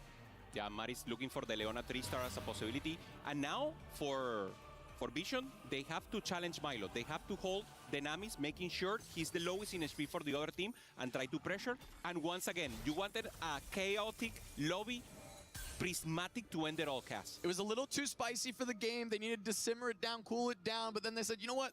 This is too cool for my palate. We need a little bit more spice. Dump a whole bottle of hot sauce in this one, make a mess of it, and see what the players can do. I mean, just like in the dessert right now, if you will, Flancy. More of a serious place right now. He was laughing in the start of the game, and now the big roll down. He needs to hit the additional unit right now, has the front line, lacking the back line. Yeah, he also was able to find only a singular copy of the Nami on this roll down. He had the Space Groove +1. We'll see if he can actually convert from there as we look at Zenpai now, who did have the Nova +1, ended up in the Akali line, and now has a double artifact Graves, but it is just a Graves one and a Kindred one also on the double artifact. But that Kindred is terrifying when that thing gets upgraded. Yeah, 100%. As you mentioned, that are the two carries that he's trying to pop up. He's in the yellow level 8, so we'll try to roll there at through 0.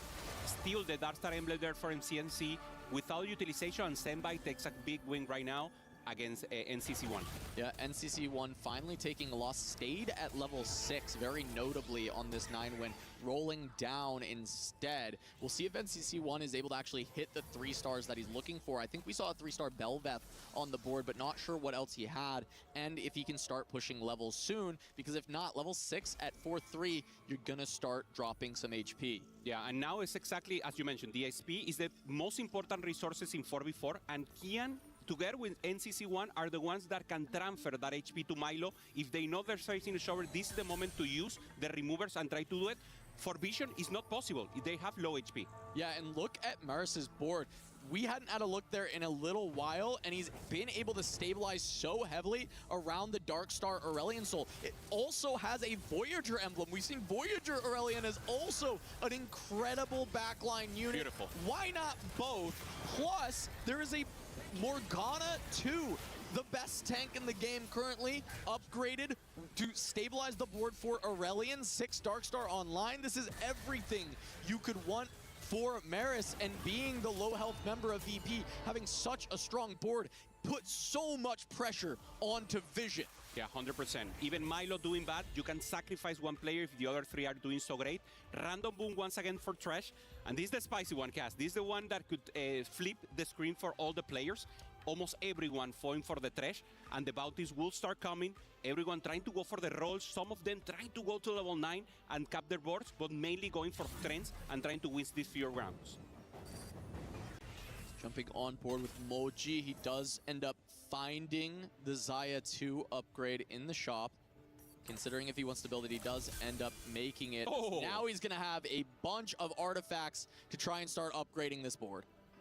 Okay, Moji now, the use of Reforgers would be important for him. He's 25, so he needs to win. But of course, he doesn't want to challenge as much as possible if he goes against Milo. So let's see if they sacrifice Milo here, Cass, or they're just thinking about just popping off. And if the 3 of them win, it doesn't matter what happens to Milo. Yeah, the thing is Milo has found a Blitzcrank 2 as well as the Nami upgrade. So he might not need to be sacrificed. However, the massive spike that Moji just did to this board with all of the artifacts is going to be incredibly difficult to contend with. The Nunu CCs everything, just comes down to the Blitzcrank, and the Nami is just not able to get through this front line in a reasonable amount of time. That will be Milo sacrificed as Moji makes a massive turnaround on 4-5, and he can start win streaking from here. Yeah, Maris knows he's strong. It's not ideal to sacrifice a player, but of course, if the flight is so close, this is actually the most EV. Ideally, you want to win by less unit and not kill him directly. But of course, now BP will have to step it up. They have the players to do it. Flancy, the only one protecting the up front here for Vision. Yeah, now it's all eyes on Maris for VP, being at only 18 life.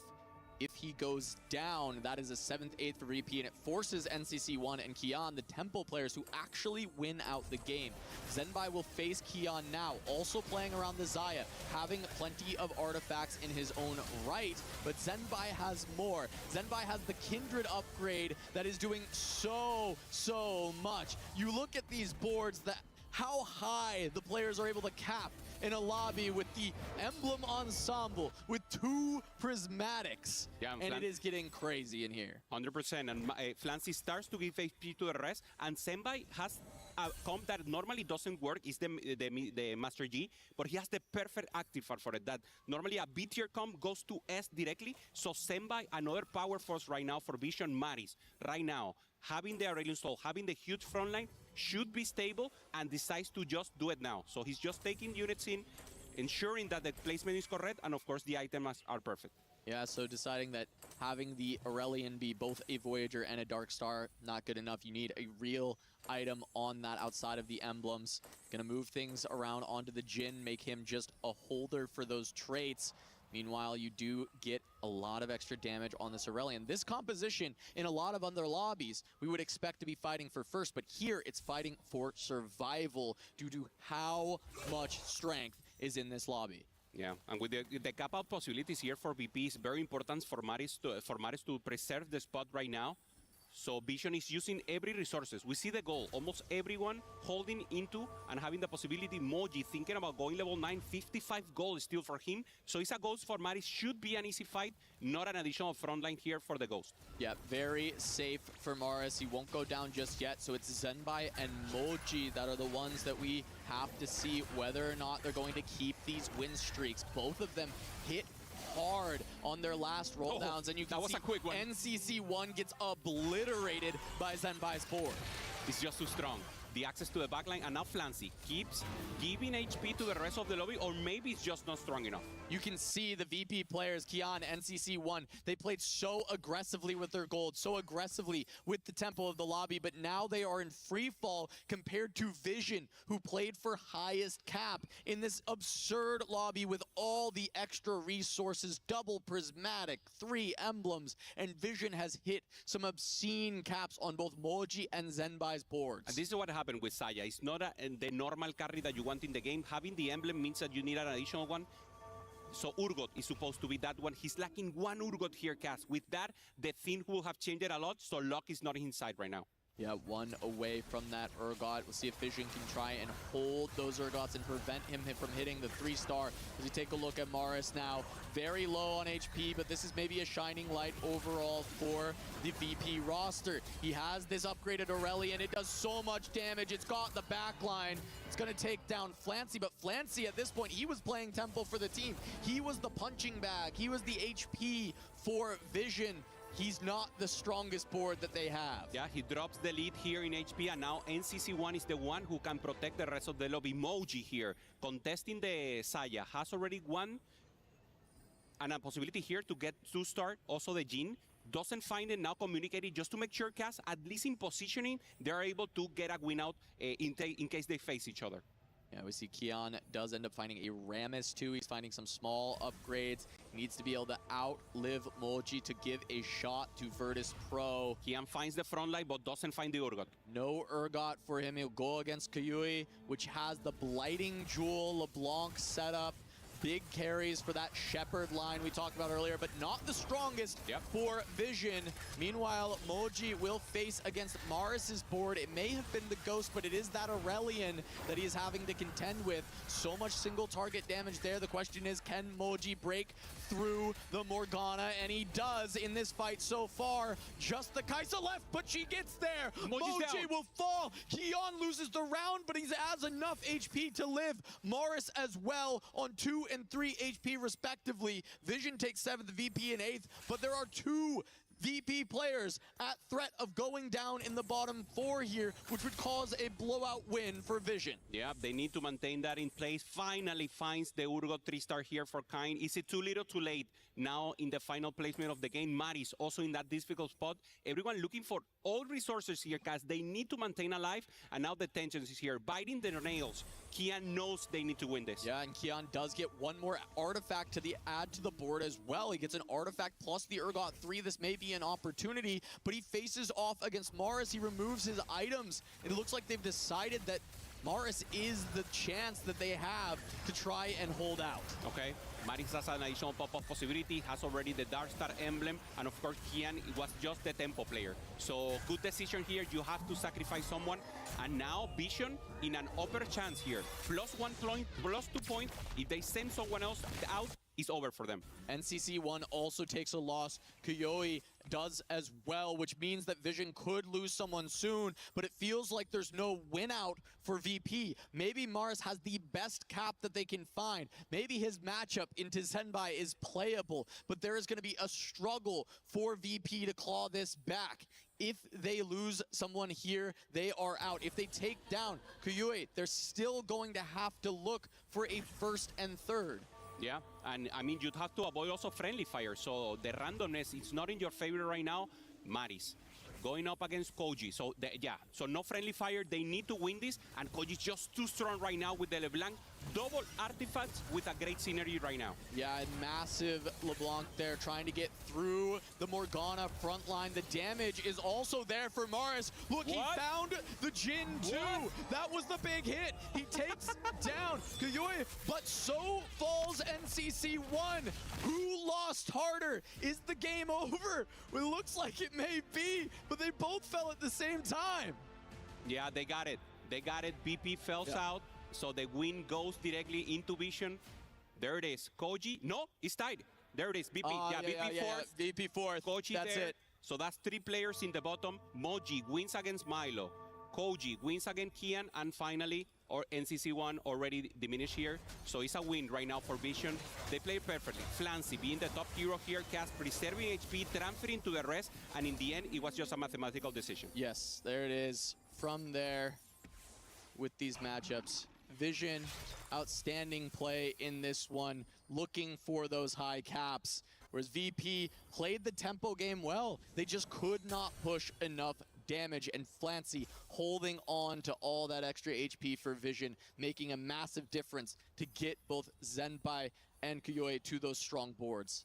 Possibilities here just to give additional, here's Senbai with his support. I mean, having already the placement here, the Hurricane, the chances here with the Titanic Hydra, and having a great chance. And finally, Flancy, the player who was the hero for the team, played it great, full tempo, finding the Namis, trying to go for a Nami 3-star for the show, now up against Maris. Just for show for Flancy.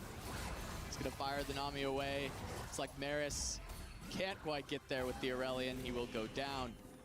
Vision taking that first game against VP. They said that VP would be a footnote in their journey to winning the entire EWC. And they're starting off with a bang in one of the craziest lobbies we've had all of EWC 2026. Normally, when the game is over, they just surrender and it's okay. This time, they maintain just to give us a show. So Flancy trying to go for the Nami 3-star. Also, Moji and the rest trying to go for the Aurelion Sub 3. They were trying to give us that, and that's the reason why they were laughing. So taking water right now, hydration, prepare, and of course, the confident. And BP loses their first game, not of the series, of the whole tournament.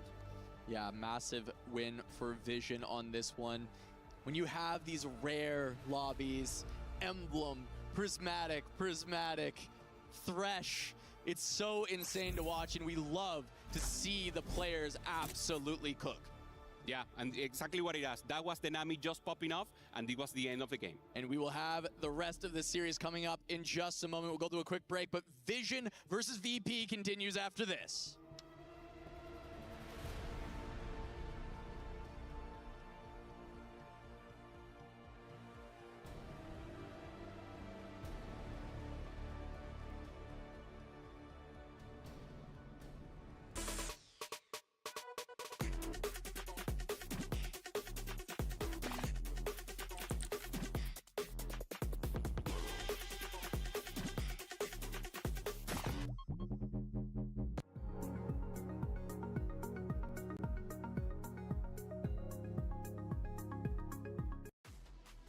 The interview before heading onto the stage said exactly this from Team Vision.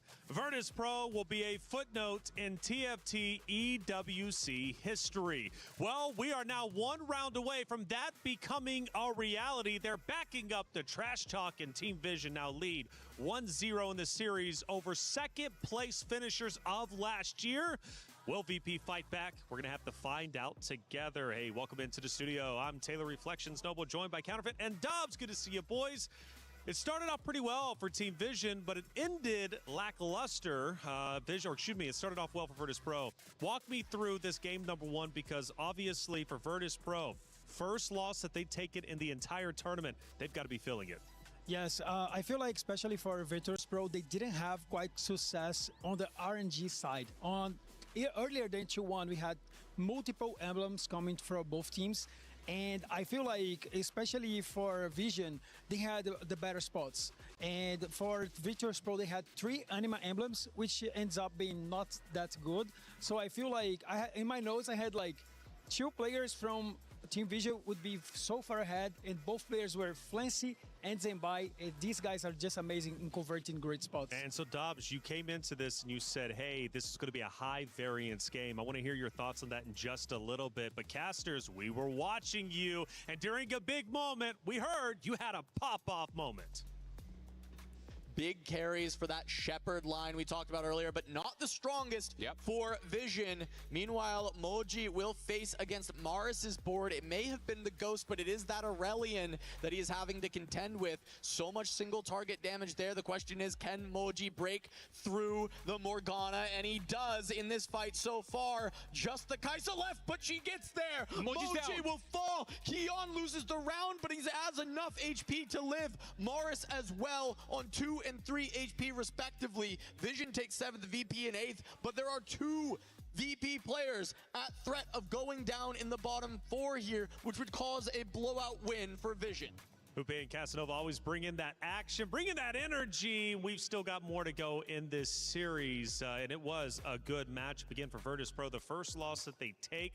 I'm curious to hear your takes on if that's going to have a tremendous effect.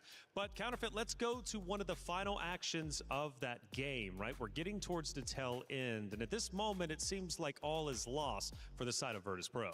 Well, I mean, we've of course got to bear in mind as we look at the last part of the game, we've got Maris, who is doing his best to save a game. I don't think we will see many more games exactly like this in the entire competition. So Vision are coming out of this one feeling confident. They did navigate this game very well, but I think Virtus Pro have still got plenty more to give us in game 2. Let's find out if they do. We take a look at some of our stats from that game number 1 to tell the whole picture of what ended up unfolding between these 2 great teams. And you did say you had 2 players highlighted, right, from the very start, and well, they finish 1 and 2. Yeah, Flancy and Zembai, if you give them good spots, they are converting to wins. But the only player that have great augments on this, great emblems on the side of Virtus Pro was Maris. He tried to carry this game, but he was not just unable to recover the losses that they have across the board. But I feel like this game is very tough to Virtus Pro to take as a pattern, because the high variance just took away the chances to fight for this game, in fact, I would say. But the next game you have to start fresh, because it's important to recover from a loss like this. Well, as you said, you know, we've got all the emblems, we have the prismatics coming in as well. I imagine we're going to be seeing a lot of trying to reset. Of course, there's the joy and happiness to carry across from that game with the focus and concentration from Virtus Pro. We must not forget, last year, nobody expected Virtus Pro to come through and clean out the competition.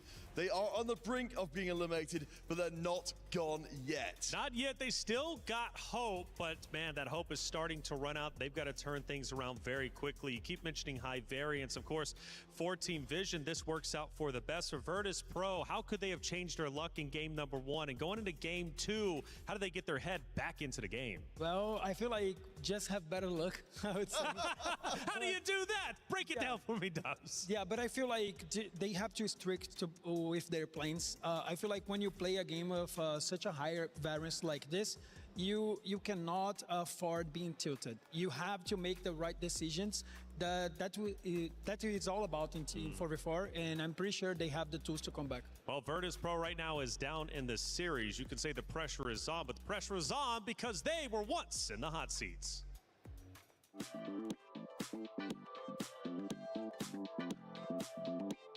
Welcome to Hot Seats, where we have warm chairs and even hotter questions. I'm Pupeson, joined by Tien and NCC1. How are you guys doing? Cảm thấy rất tốt. Okay. Which team do you think is simply overrated right now? Tụi em nghĩ là Flashwolf. Bởi những cá nhân của họ thì khá là mạnh, nhưng mà khi mà ghép thành một team thì không thật sự quá mạnh. Sau khi train với đội đó nhiều thì mình cảm thấy là đội đó không mạnh như là những gì mà tụi em nghĩ. Which player is just sleeping all the time? It's like he's not focused on the game. Nghĩ là tất cả các thành viên của các đội đều thi đấu rất là tập trung, nên là không có người như vậy. Mình nghĩ là tất cả những đội ở đây là đều là những player rất là mạnh, nên là tất cả mọi người đều là tập trung vào trận đấu. Which player has the worst hairstyle or haircut? Em nghĩ đấy là Kabasuzu từ Vitality. vì cái tóc mới của anh ấy nhìn không đẹp lắm. Mình không thích mái tóc của Prevent đến từ McCoy lắm ạ. Không biết sao mà mình không thích ạ. Which player do you think is the most selfish in the game? Em nghĩ không phải ích kỷ mà là kiểu tố chất ngôi sao mà gánh đội là Hunbi từ Aurora.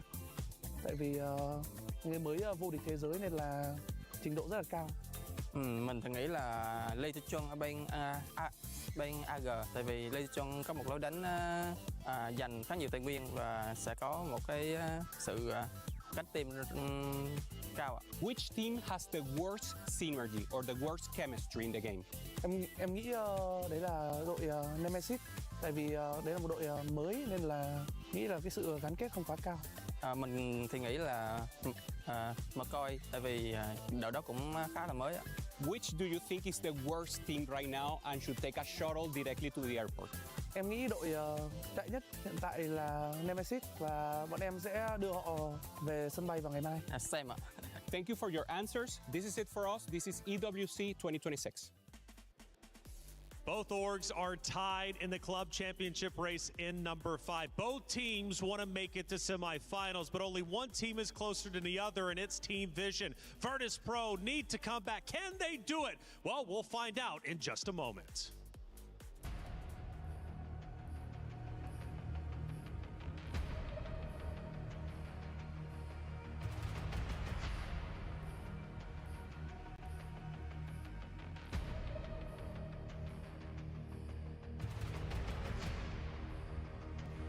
Can Virtus Pro bounce back? Or will Vision leave them as a footnote in the journey to the end of EWC 2026, where they try to become the winners? Here, Hupeson, do you think Virtus Pro has what it takes to bring this back after that last game? They showed it last year, the runner-up for EWC 2025, coming again, holding strong, 2-0 to get here, and now the loss. And this is exactly what you're saying, Cass. Can they hold on? After a loss, can the mental maintain? We see the expression. They were laughing on first game. They were having a chill. Now the tension starts to build for them. It's time to lock in. Game 1 had a lot of variance. That is fair to say. It is one of our craziest games of TFT. It's why people love TFT, because you get something different every time you boot it up, and sometimes you get one of those small percentage chance games where you get a mixed bag of every little piece of variance. And in that game, it was Flancy and Vision that were able to navigate better. The Virtus Pro have shown how dominant they can be, with that being their very first loss of EWC 2026. And now, Soraka and Thresh are gods as we jump right in to Game 2. And everyone should go for that Thresh, go for the variance, go for the increasing resources to try to get additional combat and any possibilities that adjust to pressure. We see Maros here from BP. He played a well game, had a plan, couldn't perform. So he's actually one of the players that needed to happen here. Pando was saying it throughout the desk. A player that has had great performances throughout the Riot official circuit, now coming into EWC, trying to perform also for his team. The start this time will be slower, the variance a lot less. We didn't have the emblems. Instead, our encounter is the Golden Gala. So no emblems, no prismatics. Yes, you've got Thresh, but at least a little bit more manageable. And we'll see how VP can perform in a game that has less craziness. Are their fundamentals enough to carry them through against Team Vision? Now, if you want emblems, you have to pick them. So you can get maybe spreading route, something like that, but you have to go into that line. It's not like the game is forcing you to Senbai. A player that also was popping off in the last game, trying to get an early start here. Gets the Primordial, so ideal spot for him to pressure the lobby, try to play for the Jinx or the Akali that has been the menace throughout the games that we have in previous days. Yeah, being able to get that extra economy from the Primordians can be massive, especially for that Akali composition. Really easy transition, great item holders available, very comfortable position, and we see Akali in every single team, sometimes even multiple copies from the same team. A change of characters in both games. First game, as you mentioned, full randomness, and now more of a pick out, a line selection, if you will. There's two types of games. Normally, you line selection games or resource management. Resource management will be more important right now. Select early your line, and then just try to help as much as possible. possibilities here. Bodyguard if Senbai wants to be the win-out player, and of course gold if you want to lose and maybe maintain a lose streak right now and just help later. Yeah, we've seen a good amount of advanced loan over the course of the tournament. Players using it to have the extra resources, so in the end game, they can hold extra units, they can push for those big win-out, big caps, but of course advanced loan is going to reduce your augment power, but you know it's golden gala, so you're trading a gold for a silver, in this case guaranteed. Okay, Senbai also goes for bodyguard, so we have two bodyguard players in Vision, Senbai and Moji. So both of them are going to think about the later stage of the game cast. The rest need to preserve HP, similar to what Flancy did in game 1. See, as Kiyoi does end up picking up the advanced loan for Vision, so going to be getting additional econ and not leveling up the board too much. Is just going to be playing for that potential loss streak, as Senbai will end up taking the win. Slamming here for Flancy, so exactly what we mentioned. He's going to pop off. He's going to use all the resources right now, and if Flancy doesn't get a tempo advantage, it could be difficult. NCC1, the player in the tempo side, also here for VP, has the win, so has the Ezreal to start lacking a little frontline, and of course looking for upgrades right now. There's an advanced loan as well for Milo, so there is going to be a couple players on that early economy. Meanwhile, Kian does end up getting the spreading roots, and we're going to see Marauder as part of that start. Yeah, for him, Marauders for plus Psionic is a great spot. He can really go index. Normally, we only see 2 Psionic, now having 4 as a possibility. Maris, directly with an open, and also with economy augments, he's thinking about the later stage of the game and also protecting against Vision. Yep, calculated loss is going to allow him to just feel good about the open fort. He gets all that extra economy, potential for win out, and while doing so, can continue to grief any loss streaks out of Vision. NCC1 is going to be on that win streak pretty easily. Ezreal 2, frontline item slammed, as well as the Ginsu potentially looking to go in the Shepherd line and for that LeBlanc. Yeah, also holding Primordials there just to have additional possibilities, maybe trying to go for Jinx if that's an angle for him. So very important for them. Normally we see the board and we know where they're playing right now, but if you see the bench, that's actually the most valuable information, because that's what they're preparing for the later stage of the game. Kian here, going for slamming also with the win streak, and Flancy doesn't have the win streak. So Kian is the one protecting here for VP, having 3 other players thinking about more the later stages of the game. So Maris, Milo, together with are in the lower bracket and in the lower part, and Kian and NCSC are just pressuring right now to transfer HP later.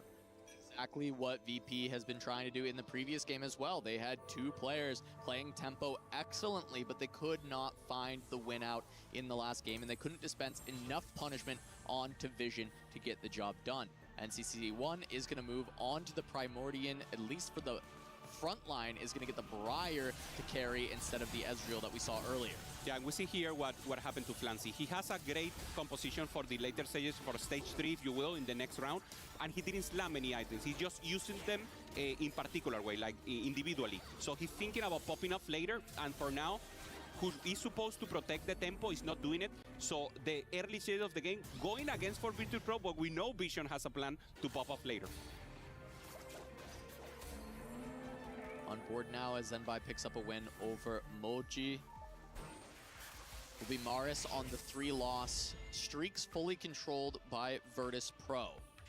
Now we get the Thresh and the Soraka, our first God pick, and for the most part, everyone going towards the Thresh as we expect, but Maris considering that Soraka. Yeah, Maris with the lose streak with calculated loss, prefers Soraka for now. Everyone just wants randomness. I mean, additional resources. Already having a plan means that you can go for this Soraka just to maintain your plan and just continue the lose streak. For everyone else, is trying to pop off, trying to get a better angle cast, because still the situation, I mean the placement, the archetype of these players is not well defined. They really need to go into the line. Flancy is supposed to pressure the lobby, he's not. And of course, you want to have that in place as soon as possible. Golden Remover for Moji, very good in 4v4. Be able to permanently have removers available, hold on to HP. Ideally for this kind of build, when you are able to find the Golden Remover, you love to be in the win streak area, because then you've got all this health, and the remover allows you to start spending it for your allies. But You know, not quite there for Moji. He's only had one loss. His board is relatively strong, but maybe not enough to contend with NCC1 or Kian, and we'll see that immediately here. He puts a death cap onto the Teemo in an attempt to try and get through a bunch of these units, and that Mordekaiser is holding fast on the front line, but Briar has a ton of damage. It's actually a relatively close fight due to the Shepherd giving that additional front line, and the Briar is trying to fight her way through. She will find her way to the Teemo. Moji just on level 4, not going to be able to hold up to NCC1's level 5 board. Kian also looking to hold on to the streak. It is going to be Zenbai that we see now, able to go at least to 2, but all the level 5s are actually on the side of Virtus Pro. Milo, Kian, and NCC1. Vision are playing very measured towards that late game style. We saw this a lot from Flash Wolves. They played very heavily towards win out, playing more individually, less around this distinct team play of play that high tempo, keep HP, and spend it for your lower players. And it's worked for Flash Wolves thus far. They've been able to find a lot more first place, a lot more win out spots. And in the previous game, it was similar. Good early game control from VP, but Vision found the caps. Yeah, Vision pressures a little more the stage 3 that is more difficult, so now VP will need to protect not only this early stage of the game that they're already winning, they need to roll a little, maybe try to find that angle in stage 3 and then pressure even more because you don't want them to pop off like they did in last game. So it's scavenger situation, if you will, for Virtus Pro, pressuring, maintaining HP, and then the pop-off from Vision. And VP not able to hold on to the double streak as they do rotate into each other. Kian is going to be the one who gets to be the beneficiary, while NCC1 pretty low on gold. Losing the streak does hurt quite a bit. When you look at the side of your screen and you see the gold for each player, Kian is kind of the poorest as we start to see players spend a little bit more. Perfect spot right now for VP. 3 players defending 1, 2, 3, and you have the lose streak on Maris generating so much HP. So full early game going for Virtus Pro or runner-up from 2025. Having great chances here. Moji, thinking about how he can pop off in the rest of the game. Having the emblems means he will have to go into the Marauder line and try to play the Master G. Yeah, Kian with that emblem does want to go potentially towards the Marauders, as you're saying, has the Psionics. It's going to be really strong to have both of these emblems for that comp, and while it's been lesser seen, we've had a few games of Yi where the conditions are so good that the Yi does pop off. It actually has a great game, and because we just see it from those strong conditions, it ends up looking like a stronger comp than it kind of is in the current patch. Yeah, it goes into the stats in a particular way. Of course, we want to see Titanic Hydra, we want to see artifacts going in for Kian, probably what he's looking for here in the next augment that we'll see on 3-2. Kian trying to hold it here and of course maintain the win streak that is holding up so strong. His board doesn't look great. He's just having good placement of the augment, and of course matchmaking is helping him. And we'll see if he can continue. He ends up getting an Urgot in for the 4th Marauder. Goes up against Koyoi. Should be another win. I mean, this is incredibly tanky Rek'Sai. The damage should all be there from the Urgot, at least for the early part of stage 3. This is where Vision can start to turn things around, though. Velvet's down. Koyoi both go up to level 6. They haven't rolled yet. We see them at both 60 and 50 gold, respectively, with that level up. 3-2 when they see the augment selection. That's where maybe we see some of these level 6 rolldowns in order to stabilize the board and start winning on stage 3. For VP, looks like everything is in control, but this is the eye of the hurricane. Later, Vision will start to pop off, and now is when we will start seeing stage 3, the pressure from them on this situation. We see Maris on the right just getting additional gold, goes for the Anima also to get additional possibilities, and Koji is the one trying to transfer right now and pop off and try to then preserve tempo for them. And of course you're seeing the silver augment due to the advanced loan. It felt like on Golden Gala though, it's low risk. You know that you're trading a gold for a silver. It's not the worst trade in the world to get that jump start on your economy. Koyoi is going to end up getting the Belveth upgrade for this board. You expect on 3-2 some of these players on the small loss streaks will want to shift things around, but Koyoi is quite rich and playing around the Anima for some small cash outs in the interim. Yeah, he needs to try to get additional resources here. Probably it's not going for 400, anything crazy, just 100, and anything additional. Great for Jinx, great here for the Aurora, and trying to pressure. Find the Velvet to start, finally, is so important here for him. Senbai, still in the lower placement. Goes for economy, and Vision cast here goes deep down again. They're not trying to pressure stage 3. Senbai thinking about the later stage of the game and winning the game, not now. Yeah, getting that extra gold. Moji picks up some additional combat power since he was more on that win streak angle, having that golden remover to be able to make sure he can hold the HP for the team. So it will be Moji trying to protect the rest of Vision while they look for these very high caps. Meanwhile, Kian, we see, does have the Dark Star emblem now, so the Psionics reforged away. And it is going to be looking instead to try and play around this Dark Star, with the item slams being a little bit more friendly towards the Akali 2 with that Gunblade. Yeah, this is not the angle that he wanted to. There's a lot of rolls you can get. So the thing, I mean, Darkstar is a better emblem, but you mentioned it. You don't have the resources to use it perfectly, and TFT is a resource management game right now. Going up against Senbai, who eliminated items, decides to put a little, but Senbai we know is in a lose streak right now. So it will be Kian, who did lose his win streak. He finally took a loss, but not looking to continue that loss streak. It seems as though his board is still powerful enough in stage 3.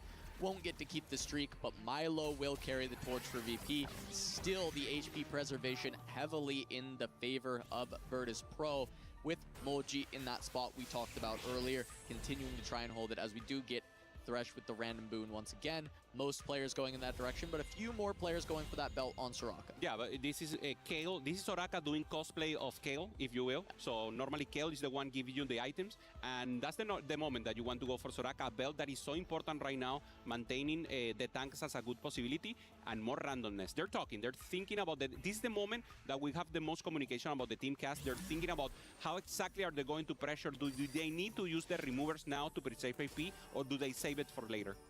Yep. Meanwhile, NCC1 still preserving a good amount of life in his own right. He was on the early win streak, took a couple of losses, and now back on the 2 win with the 380 items slammed onto the Misfortune.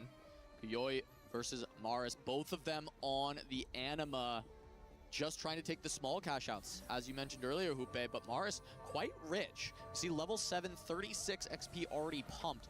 Very close to getting to that level 8 to start rolling down and looking for the 4 costs with a Riven already on board. Yeah, and for Maris is more important. He has 8 lose streaks, so he can generate a lot more from Anima in this round. So great for him to avoid Koji, who was on purpose very, very weak, to try to punish him a little. So Maris, once again, additional pop-up, more resources for him, and he could be the win-out player for VP. Yeah, we really have to pay close attention to this roll down from Maris, because he is going to be able to pick up a little bit more from the Anima. If he takes one more loss, he goes 200, but I imagine you just take this now, get the Jinx 2, get a little bit more value. And is this the turn that you go level 8? You have 9 rolls available. It looks like he's just pre-leveling. So greedy. Next turn. It is incredibly greedy. I love this for Maris. And he's not even thinking about it. He got permission. You have to be greedy. Go for it. Really pop off. Try to use the resources. And Koji just trying to maintain tempo. And because of that, look at the HP totals of the lobby, right? VP has all the health except for Maris. They know they can sack for him as much as possible every time he rotates into a teammate. And so it's take one more round. Get as strong as possible, because Vision is going to outcap us this game. Yep. You must be the one to carry the torch, Maris. Yeah, if they're going to attack us, send at least 1 or 2 in the bottom and then fight it out in the rest of the game. Make sure that they have to go 1-2 to win against you, and that's exactly what Virtus Pro is doing right now. Great placement. Koji once again taking the loss, and Moji against Senbai. Friendly fire here, and taking the win for Senbai. Maris does take that last loss down to 16 HP. How big of a roll down can we see? Trying to go directly, or obviously trying to find the units as soon as possible. Has a bar just to try to inflex. Finds Riven, going for the Nami. Not even one Nami still. Front line almost in place. Rolling deep on neutrals, does not want to risk the clock causing any issues for him. He can still sell a little bit more, up to about 40 gold, still make decent econ, and then go from there. All the free rerolls used. Maybe a little over-rolling, but Maris wants to be better safe than sorry. You want to make sure you can complete your turn on 4-1 and don't lose, creating a tragedy for the team. Finally finds one Nami to go to there with Riven. So Riven will probably be an AP caster. Nami pair. So important for him. Morgana pair. He needs a tank. Can be Morgana, can be Tamkench. Either of them works. Gets a Shen to add to it as well. Gwen upgrade. Ornn and A big pickup with that Morgana. He does have to find room for her. Ends up taking out the Nunu for the Morgana too. This is close enough. He has the pair, he has the possibilities here, the tank assemble, and just trying to find the Nami right now, going up against Moji, who finds Aurelion Sol, still with a decent frontline tank because they haven't rolled yet. So additional chance here for Maris being able to pop off, and now Moji needs to advance. Notably, Maris wasn't the only one who rolled aggressively. Zenbai and Kuyoi all the way down to 0 gold. They're trying to send Maris 8th. They were looking for his units, presumably in this spot. Everyone from Vision roll to look for Nami, except for Moji, who is holding on to a lot of HP and that gold. If you use so many resources and you don't send Mari 8, this could be a lost game ideally for them. Senbai taking the loss, and NCC1 communicating for them. They need to pressure here, Cass. Yeah, it wasn't just Kuyoi and Zenbai. Flancy as well spent everything to try and cage Maris. He hit pretty hard. He had the pair of Namis. If he can find the Nami too, I think Maris can escape, but we have to see the rest of these boards. Zenbai playing around the 2-star Akali, and that is all as we get the augment selection. They didn't got much here for Vision. Maris holding deep once again, changing that, He and finds the Nami. Finds the Nami. That is massive. Vision rolls down aggressively, tries to send Maris 8th, but he's found his composition. He has an itemized carry in the Nami. He has the best tank in the game. He has the Morgana. Has the additional resources for Amnia to also go into the Riven. This is ideally what Virtus Pro wants, and they want to tie the series here, Cass. Our runner-up from last year, in great placement and good tempo to win the game. Yeah, meanwhile, Milo and NCC1 both on massive win streaks. They can donate some health towards Maris without it feeling too bad. Removers had been used. I think NCC1 probably can afford to put the items back in. He's probably going to take more of a loss than they'd like, but I guess they just want to gauge the strength of Maris first, just make before sending him out of the game prematurely on accident. Let's just make sure if some accident has happened in the past for sure, and having that chance, they already have the game almost won. We cannot call it for sure because it's 4v4, anything can happen, and there's still a chance for Vision to pop off here. Yeah, Vision just have to find the rest of their spots. I'm not seeing a ton of hits for them immediately. It looks like a little bit of low rolls on that full send when they tried to stop Maris because they were not successful in doing so. And even now, Maris does hit a Tom Kench 2 to add to it. Looking at Zenbai's board, he spent a lot of money, but I'm not seeing what he even got from it. Yeah. There's Shen playing around the Akali. Kuyoi is playing around the Corki. Corki 1 for Kuyoi, doesn't have the Ramus 2, is being held by Virtus Pro. So Virtus Pro, even being on top, they're playing defense. So every red personality here is just being pop off, and this is perfect defense from Virtus Pro. Yeah, and meanwhile, Flancy was the one directly contesting the Nami. He only finds a single copy where Maris finds everything. Looks like an opportunity for some domination from Virtus Pro, as Maris is not really in much danger of going down. Yes, the health bar says so, but the board strength says otherwise. Meanwhile, all the members of Vision in freefall taking a lot of losses. Virtus Pro has played the tempo game excellently and has positioned a potential win out in Maris. Yeah, they are forcing Vision to play suboptimally, to roll when they shouldn't, to try to get units that they shouldn't, and not being able to have the loser player from Virtus Pro take the 8th, and now being so strong, looking very dire right now for Vision. Virtus Pro said, yeah, you can beat us in the cook-off, but can you beat us at good old-fashioned fundamental 4v4 TFT? And right now, it's a masterclass from Virtus Pro in the second game. They're doing it. They're doing exactly what they're supposed to, being the runner-up, and of course, making us dream once again to have a great final against Weibo. Koji here trying to find that Corki, doesn't even have the pair, at least trying to find the Ramus, rolling to True and no luck for him. Donkey rolling across the board from Vision, and they're not finding anything. As much as it has been that masterclass from Virtus Pro, a little bit of low rolling going on here from the side of Vision in this game, and that is making it so Virtus Pro can try and send them swiftly into that 7-8 and even look for a full blowout. Flancy knows it. We see the expression there. He knows he doesn't have the carry. He knows they were being outcapped and out-tempoed right now by Virtus Pro, showing at standing right now. Corki 1, Nami 1 on the right, and Vision in a difficult position. Yeah, NCC1 trying to send out Koyoi with that quirky one. He's found some frontline stability, though. He did pick up the Mighty Mech. And these Virtus Pro members played aggressively when it came to the tempo. Not having too much power yet, but that's enough to deal some damage to Koyoi. Flancy gonna go down in 8th. He has done so much for this Vision squad across the course of the tournament, but this game was just not his. Contesting into Maris's Nami does not find the units, and it is a swift 8th for him. Meanwhile, Zenbai finds the win, but Moji now on a 2-loss streak. Koyui in trouble on just the single copy of Corki. It is pain for the Vision squad. There was a pivotal moment in stage 4-1. Everyone went to roll. Everyone was just trying to greet the rest of the units, but it didn't work out for Vision. They went for the Hail Mary, didn't work, and now it's just a matter of time right now. Koyoi knows he's weak and just trying to win it here against the Bites. One of them will be sacrificed. Let's see Koyoi manage to win one more. Yeah, trying to hold out a little bit longer to maybe send Maris out, but none of them on the Vision squad feel like they can take out that board. Maybe Moji with his LeBlanc 2, but that would be at best, as the Akali runs swiftly to the back line, sends Corki out, and Koyoi quickly to follow. Yeah, Koyoi, if you're playing Corki, you need to stabilize a lot before. He couldn't. He tried to play defense right now. So we have 2 players from Vision in 7 and 8. So the only situation, the only scenario for them to win is to go 1-2, and with the pressure from Virtus Pro, it just doesn't look likely. Yeah, I mean, going 1-2 when there's above 50 HP for 3 members of Virtus Pro, basically 2 lives apiece for Zenbai and Moji. If they take 1 small loss, potential for a 3rd, but very unlikely. Kian able to utilize that early lead to go level 9 on 4-7. Very early level 9 that he's able to complete with that explosive growth. And that's going to allow for this board to get even stronger. Holding the Ramesses from Koyoi the whole time. Using it as the tank for his composition with the Brawler emblem, because that allows that flexibility.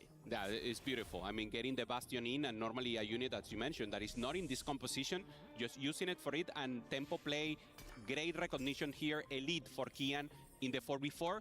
NCC1 just trying to pressure. Level 9, get an additional unit, finds the Vex together with the Nova. Let's see if it has items for it. Yeah, Kian's Ramus is the polar bear found in Paris, France right now. It is being enough for the team to send Koyoi out in 7th and punish the Vision members for their low rolls. Maris going to be going up against that Kian board. Hopefully for VP, they don't mess up the sacrifices, but they do feel like Maris should be the strongest player in the lobby, and I think that is a correct assessment. Even though the Rammus is tanky, Maris should be fine. Moji is going up against Zenbai, so a little friendly fire needs to happen already from Vision. And it looks like Zenbai able to hold on. Moji's front line does crumble. He has the damage when it comes to LeBlanc, but the front line has been too weak. Yeah, Moji takes the L. Zenbai looking strong, but doesn't have the level 9. And he's already contested on the Vex with the tempo that Virtus Pro has already assembled. Moji just trying to hold up as anything as he won. The Nunu wasn't fine for Moji. We're already on stage 5. The defense from Virtus Pro made whole difference. Yep, nothing able to be hit for this Vision squad. Looking like a blowout in response from VP after that first game where Vision was able to outcap. There it is, trying to find the win here. Goes up against the Kindred. Is this the moment? VP Kian having a chance here to take the series away from Moji. The LeBlanc needs time to ramp up, but they don't have the time with the tanks. Yeah, there's only a 1-star front line from Moji versus this massive brawler. Akali's on the back. There's the Akali onto the LeBlanc, and that's gonna swiftly send Vision 6th, 7th, and 8th. VP domination here in Game 2. This is exactly what they needed. Losing Game 1 and being top-notch right now. Elite gameplay for Kian, maintaining tempo, pressuring the Loki, and not making Flancy have any chance to pop up into the game, making sure they play suboptimal, and a magnificent win right now for Virtus Pro. Look, we said it earlier, there's a reason this team made it to the finals in 2025. Their team play is exceptional. They are great at the 4v4 strategy. You reduce variance, you increase the power of Virtus Pro. In the most standard of standard games that you can get of TFT, that is where they will put on the biggest show. And yes, low rolls from Vision, but the punishment that came to those low rolls from Virtus Pro was swift and decisive. Yeah, Moji trying to hold up with the LeBlanc, didn't have the Nunu 2-star in the front, and it was just too much pressure from Virtus Pro. Had everything. They had the level 9, they have the additional damage, they have the influx in economy, and of course NCC1 finding the Vex, finding the Nova angle. They won every race they had to. Yeah, the trust in Maris let him drop so incredibly low, use the anima, look to build the cap out, because that was Vision's potential way back in. The rest of the team has so much health, but we're gonna send it off to a break. We'll be back with the final game of Virtus Pro and Team Vision.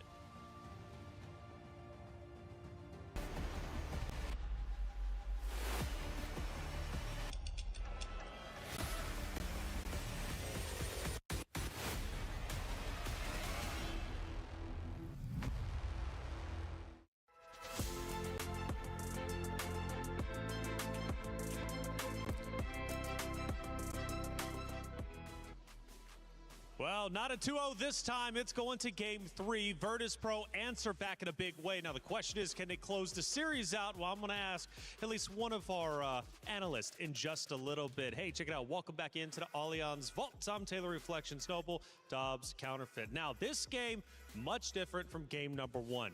A lot of RNG in game 1. High frequency was crazy. This game, though, standard, and therefore Virtus Pro is able to go back to their bread and butter. Yes, I like how Virtus Pro actually piloted this game. They didn't feel tilted after the blowout on game 1, and I feel like they just did an amazing job. They had Maris as the headliner. He shined so much on that groove composition, and I feel like, as well as in the other hand, I would say for Team Vision, they relying so much on Flancy, but he didn't show off on this game. I feel like that's kind of what they've always been doing, relying on Flancy. And if Flancy underperforms, well, then all of a sudden this team is in trouble. Putting all your eggs in one basket has worked up until this point, though, so I can't really fault it necessarily. Let's go to one of our in-game moments. I believe it's stage 4-1. We had here, and this is where Virtus Pro is now starting to get situated, looking a lot more comfortable. Counterfeit, what are we looking at? All right, well, hopefully we'll have that come up for us. That's right. In just a second. It's so exciting, we can't even show it on the TV. But yeah, of course, we saw it in the previous game. Maris was doing an incredible job of holding on for a really, really long time. This was, I think, one of the moments where it could have conceivably gone quite poorly for Virtus Pro if they had dropped down. But, of course, Moji on the other side, another player who's known for taking the 8 for the squad. But when Maris pulls out the big guns, that's when it counts. Yes. I feel like Maris did such an amazing job. He holds his economy on stage 3, and he rolled it very deeply on 3-7 in 4-1, and after that he was unbeatable. Unbeatable indeed. Let's go to the end of the game, though, for our final action. This is where Virtus Pro starts to really feel like, okay, we can do this. We're about to close it out. We take a look at it, of course, and VP, man, just on fire throughout this entire game. Yes, I mean, especially for Team Vision, they're relying so much on Flancy, as I was saying, and he had up to 30% win rate. And this game, he didn't fail. He didn't have a great opportunity to win out. So I feel like for the last game, he need to show off, but I feel it's going towards Virtus Pro. All right, we take a look at our stats from that game number 2. We take a look at all the players here and who ended up performing incredibly well. Now, at the top, we are going to have NCC1, who was instrumental in that victory against Nemesis on day number 1, pulling off 2 back-to-back first places. He's going to put another one in his books. And again, we want to sort of reiterate from what we saw from game 1, incredible variance. Second game could not have been more standard TFT. Virtus Pro showed us exactly why they were the team to make it all the way to the finals before. A dominating performance. If we see more than that, I imagine it's going to go a similar way. Yeah, and you could see that on their faces. We've seen after the first game, they were down. And, I mean, Team Vision was like laughing and happy with the result. But the things everything just turned around after the game 2. Yeah, Vision, man, they got to come back. They were the ones who struck first, up leading 1-0, but they did get a lot of RNG that went their way. Now, when the game was standardized, Virtus Pro went back to what they know. Second place from last year. They obviously want to return back into the grand finals, but they've got to get through one more round. And for Vision, well, they started out hot, okay? They said VP. VP will be a footnote in the TFT EWC history. When you come out with fire like that, with the trash talk, as fuego as that was, you got to back it up. So at this point in time, for Vision, they've got to close this out, because if VP does, it's going to be a wild experience, I'm sure, on that very stage. When they go to shake hands, it might be a little bit spicy. It's going to be a fun one for sure. What are we expecting? I actually want to go to you, right? We've got VP. Will they win? Is VP going to be your team to take the victory, or are you thinking Team Vision? Let's start with Virtus Pro. All right, do I think Virtus Pro are going to win? I've done some research, some deep research. I've been doing it across the entirety of this competition to make sure I've aligned got all a lot the of dots notes in there. Of course, we needed all of the notes, because otherwise we wouldn't have the correct answer. But I think on this page, I have got the final one. So do I think Virtus Pro are going to win? Undisputed, yes. It can't be written any more clear. Virtus Pro are going to win based upon Counterfeit's notebook. And he's got all the answers in there, by the way. Hey, EWC is an incredible product. So much is happening. And I love the fact Amazon Prime is doing something special. They did it a couple years back. They're bringing it back. It's the Level Up series. A lot of people are haunted by their past. I'm inspired by it. They're not just playing for themselves, they're really playing for their entire family. They have defeated their demons! They have crushed the curse! Play is in our DNA. Whenever we let it out, it becomes our superpower. Now imagine an entire city being built to supercharge it. Kadir City, powered by play.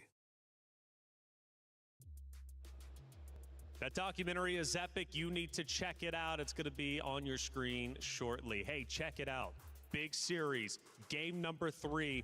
Pay attention. Is it going to be Vision? Is it going to be Virtus Pro? You have two Titans with a lot of history, not only this year for EWC TFT, but also last year as well. One trying to make it into the winner's circle, the other trying to just continue to make history. After all, they've already done so. They put their organization up to be tied with that of Virtus Pro. I'm talking Vision, of course, in number 5 spot. That's over $1 million going to their org if they can hold on tight until week 7 when the club championship race ends. A lot on the line, not only from the org's perspective, but also for the teams themselves and the individuals. They want to be winners, but only one can truly be that winner. They're tied up 1-1 in the series, and well, it's not going to be easy. Nothing ever is. Will RNG play a factor, or do we go back to a standard gameplay? And maybe Virtus Pro does exactly what they did in game number 2. Everybody wants to be a champion, but only one can truly be the title defender. We head to the stage for game number 3 in just a moment.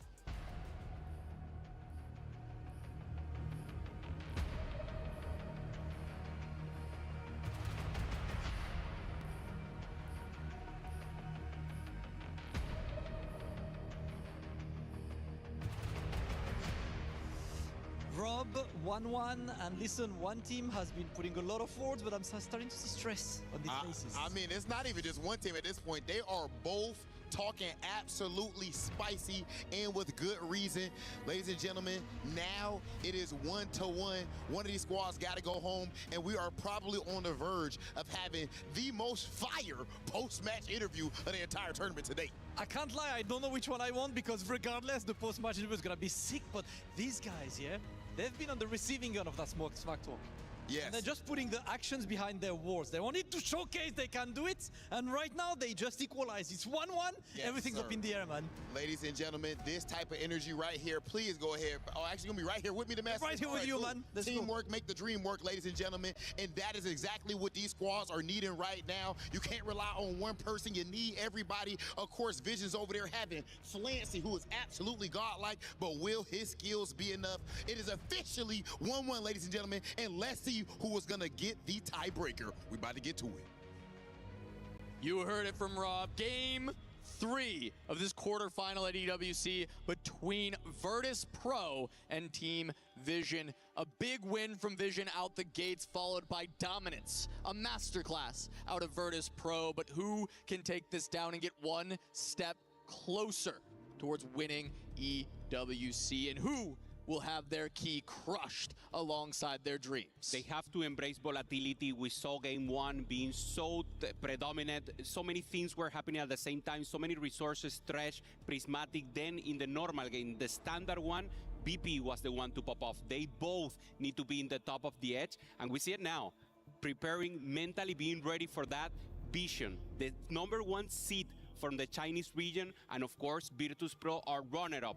Players that were underdogs in the last year now popping off again.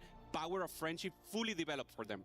Yeah, the underdogs from last year, but since they've had some great success across their TFT careers, and nobody is doubting them after the performance that was put on in 2025, and they started off so hot, not losing a single game. Finally, Vision says, these Virtus Pro players can bleed. We can stop them, and they stopped them a single time. But will that be the only loss Virtus Pro will be seeing today, or can Vision finally get the job done? Flancy needs to make it happen for this team. He's been the clutch factor every single time. Can he do it once more as we jump into game 3? Soraka and Yasuo as our gods. The stage is set. One of these teams will have their key crush after this game. And of course, Yasuo is the name of the game. We saw this god so prevalent, not only when you play 3-star, but also when you want that beefy tank with possibilities like Cosmic Hex, that you have HP scaling.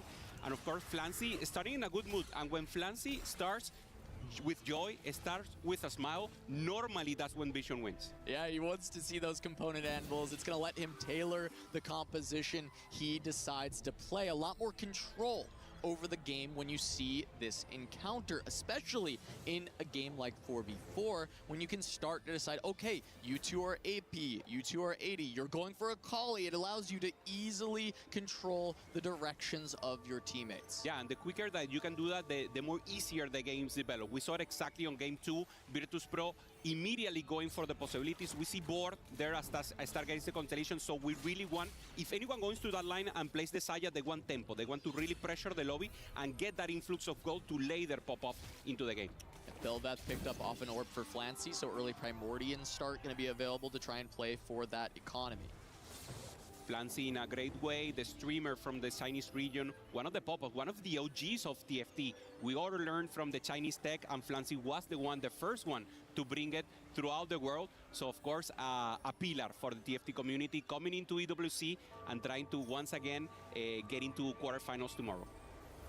One last PvE round before we jump into those augment selections, but continuing to set the stage. I mean, BP made it all the way to the finals in the previous year. They are one game from being eliminated back against the wall, but they had already bounced back in the previous game. They have the momentum as we go into our first augment selection. You know, Grab, if he wants to maybe go for that. Birthday Reunion, also Warpath, very heavy. I mean, difficult to perform, but in 4v4 you can do it. Players have to help you a lot. No, he decides to go for Birthday Reunion. It's a great augment. He can pressure tempo, and he can go immediately to a 5 cost soon into the game. You know, we've talked a lot about this augment throughout the tournament thus far. Birthday Reunion has given players a lot of win-out positions throughout the course of EWC. And what better player from Team Vision to give that win-out position to than for Flancy? But notably, he had 4 Cho'Gaths and a couple of Sandras. There's consideration to start with the reroll and then level up. It's going to be a tough decision. Maybe he can just tempo out with the 2 stars. Yeah, for Moji, thinking about this moment, he going immediately for gold, and then, I mean, sacrificing his net augment That will be the name of the game for him, and trying to look for a possibility. For NCC1, goes for the emblem and gets Vanguard. So good spot also for him, flexibility. Probably trying to go for the LeBlanc and maintain tempo for them. Yeah, going to be nice to have that Vanguard +1. Flancy is going to take that early loss. He is holding on to these 1 costs and has not leveled. So curious what direction Flancy will end up deciding. Right, Birthday Reunion does want you to level up over the course of the game, but he is kind of being led towards this 1 cost reroll that can hit that cap, but he needs to hit very early for it to happen. Nova Emblem for Koyoi is going to be able to set up for that perfect Akali board. Already having the Striker Flails, that is the best item here for Akali, together, of course, with the healing Gunblade. Having an additional component going perfectly. Koji has a perfect setup right now to pressure the lobby on the later stages of the game. So Vision, already with a plan here, Cast. Koji will be the one to pressure, the one to protect the Akali Nova Ambo, and with the emblem, he has cap-out possibility together with the Vex. We're seeing a lot of good spots for Vision. Even Zenbai does have the Leona printer. We'll see if he's actually able to print up to a 3-star Leona throughout the game. He's able to get extra Leonas every 4 seconds he stays in combat. It gives him a good chance to find one. But for now, Koyoi, with the Briar 2, with some great items carrying for that Akali, is going to give some opportunity to look for the win streak, as Flancy is going to want to look to loss streak, gain a lot of economy to level up for that birthday reunion. See another fight here. We see a Misfortune early into the game coming up here for NCC1. And of course, Zenbai just trying to hold off. Flancy in the losing spot, just trying to preserve HP together with Maris and Zenbai. And of course, the players to watch there on the top, Milos, NCC1 and Koji. On the last round, it was full domination from Virtus Pro, both in HP and Lustrik. Now it looks more balanced. Once again, though, VP pressuring Vision. They want to play for pressure. You look at the augment selections for them, Treasure Hunt, Solo Plate. They're trying to play for that early tempo, that early pressure, with only Maris with the clear mind as their loss streaker once more. Exact same strategy as our previous game. Let Maris play to be the win-out player. Let him scale into this game while everyone else on VP plays to preserve as much health as possible. And if they want to go for that technique again, they need to take out Koji. They need to be the one in the top, so Koji needs to hold the line. He needs to preserve HP. He needs to maintain the win-out possibilities here. For now, Zenbai here slamming already the AP angle, and we already have a little of this scenario of the compositions they will deliver later. And we take a look. Milo does run into NCC1, so they will have to break one of their streaks. NCC1 is the player who gets to hold on to it for Virtus Pro. Koji maintains the win streak. Good news here for Vision.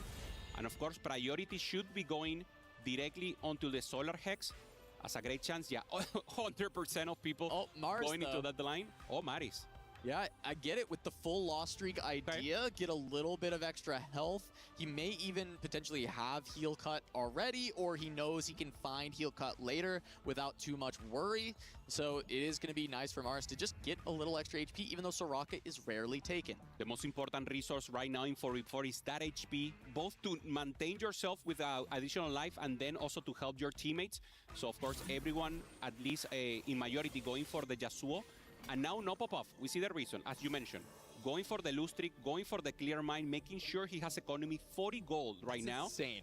And a great chance to go for ideal items with the anvils. Yep, 2, 3, 40 gold.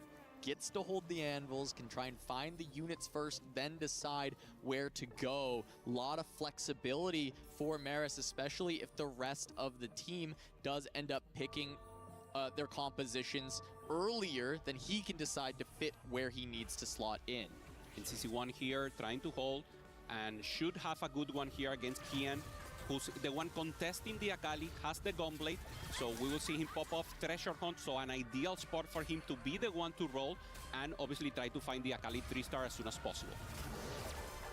Big. We've seen Treasure Hunt be so good for Weibo. Sao Pimi playing around the Treasure Hunt incredibly well in their series yesterday, was able to find that augment multiple times, and it had been a core part of their strategy whenever they see it. This time around, VP getting the chance to prove the same, as Koyoi is able to hold on to the win streak down to 2-6 alongside NCC1. That is the matchup we're looking for, and a Corki found already for NCC1, but he has slammed an AP item, so this is just going to be, for now, for cost this early in the game can be a very strong carry. Yeah, also have the Fate Weaver together with Milo here, so great chance here to have a pop-off chance, and as you mentioned, tempo, anything you can get and adapt, cast, that's the name of the game, and NCC1 showing that he's prepared for this. Koji, so important for him to maintain the win streak and be able for Vision to fight it out going up against Moji. They dodge each other again, so 2 win streakers through stage 2. Moji likely not going to take out his teammate. However, the positioning a bit awkward because the Lissandra immediately hits the carry. It is a disaster for Vision, breaking Koyoi's win streak themselves, as Moji, however, is looking to try and power up his own board, leveling to 5, where Koyoi was staying on 4 and econing. Yeah, a difficult spot here to handle, Moji only having a 3 win streak. The only way to maybe think of this as a trade-off is for Moji to keep winning from now on. 3 win streak, maybe if he goes to 5, 6, something like that, it could make sense. But of course, it's not an ideal spot. We see Milo here already ramping up with the Deathblade and thinking about rogue possibilities, and obviously the Corki open up as a good chance. Yep, Milo with that frontline upgrade is going to be so nice. As you mentioned, the Corki is the AD itemization. Looking for that flexibility. You have the Anvil, so you can send your team in the directions they need to go. So they're not contesting the same units, not contesting the same lines in a very easy fashion. Milo already having heal cut, so won't need to slam the Sunfire. Saves that belt and tier for other different itemization combinations. Milo here trying to think about how he can handle. Maybe waiting 1. He really wants to hold and stabilize. This Kaisa should help him to get an additional chance, trying to get the time breaker in, the 3rd one, just to get additional economy and something else to pressure into the game. Kion on that treasure hunt started losing quite a bit, but when he gets to start rolling down, stacking up the treasure hunt, finding those Akalis, he has the ability to slingshot. Strong position for the Virtus Pro team with 2 players at the bottom and 2 at the top. Loss streaks and win streaks intact, making a lot of economy as we see a Ginsu slam. This is going to be the LeBlanc we anticipated, holding on to the Shepherds on the bench and just using the Corki as an item holder on stage 3. Yeah, great placement here for NCC1, trying to find out the tank, has the tank and now the access to the backline together with the Corki. NCC1 maintaining the win streak. If the LeBlanc doesn't go, yeah, he pop-ups, goes to the left, but the tanks are holding out deep. He's equalizing the front. Very close fight, but there's the cast from Corki, and that's going to be enough.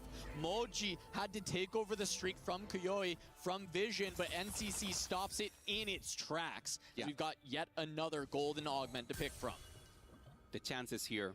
Going for combat as an additional chance. Cybernetic uplink going up for Koji. He needs anything that could give him stats, any combat power chance. Huge roll down here, finds the Rek'Sai 3-star. Booster pack.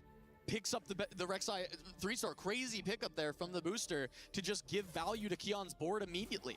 Exactly what Virtus Pro needed. They already have the win-out player or the preservation. Kian was in the middle. He was trying to pop off. He was trying to fight the Akali possibilities, having the treasure hunt. I really believe he should roll a little more, trying to find the Akali too, and then pressure. I think he knows he's strong enough, and he doesn't want to destroy his economy. Good decision also. Yeah, the risk is there, but he also can recognize that Koyoi is down to 10 gold as the direct counter on the Akalis just on a pair. So he feels comfortable that Koyoi's not going to be able to hit yet, so he decides to hold the line. Not sure if it's 100% correct, because if he finds the 2-star, it could be even better, but at least feeling that he can slow it down just a little bit. Yeah, goes for Koyoi now, who also has the Akali. Maybe more in a Temple's place. Koyoi is holding the Jax, so wanting to go also into that line.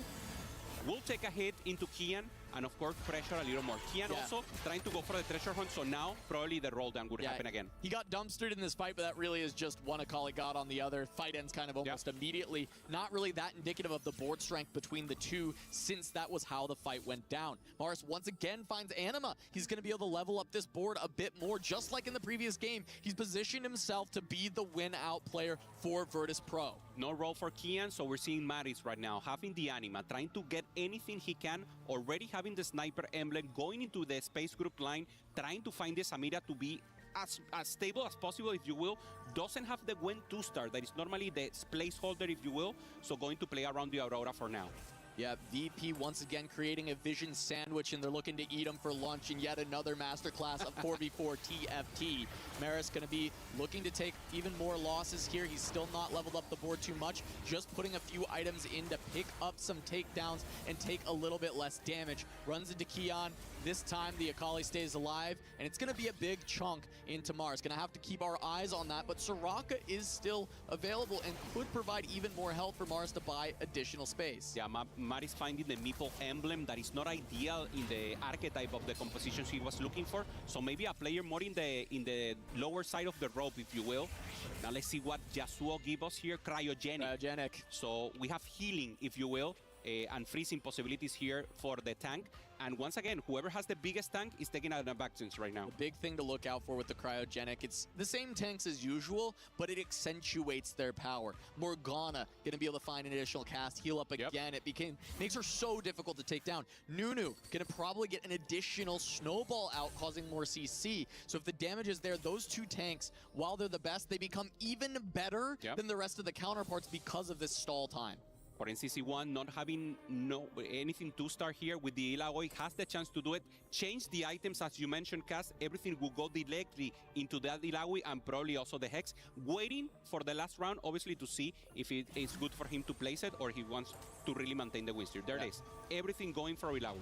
Yeah, they're able to hold on to the 8-win and 8-loss, even though they lose their mini streaks between Kian and Milo. But Kian wanted to stop lose streaking and pick up some wins with that 3-star Rek'Sai picking up more of the Akali. So everything going as planned for VP, and it's up to Vision to break the lines to try and stop VP from continuing this reign of terror, as NCC1 is going to continue the win streak at level 7 on 3-5. HP preservation accomplished for Virtus Pro. Now the problem will be Maris and Kian. We know Maris has the clear mind, doesn't have the ideal emblem, so will he pop off?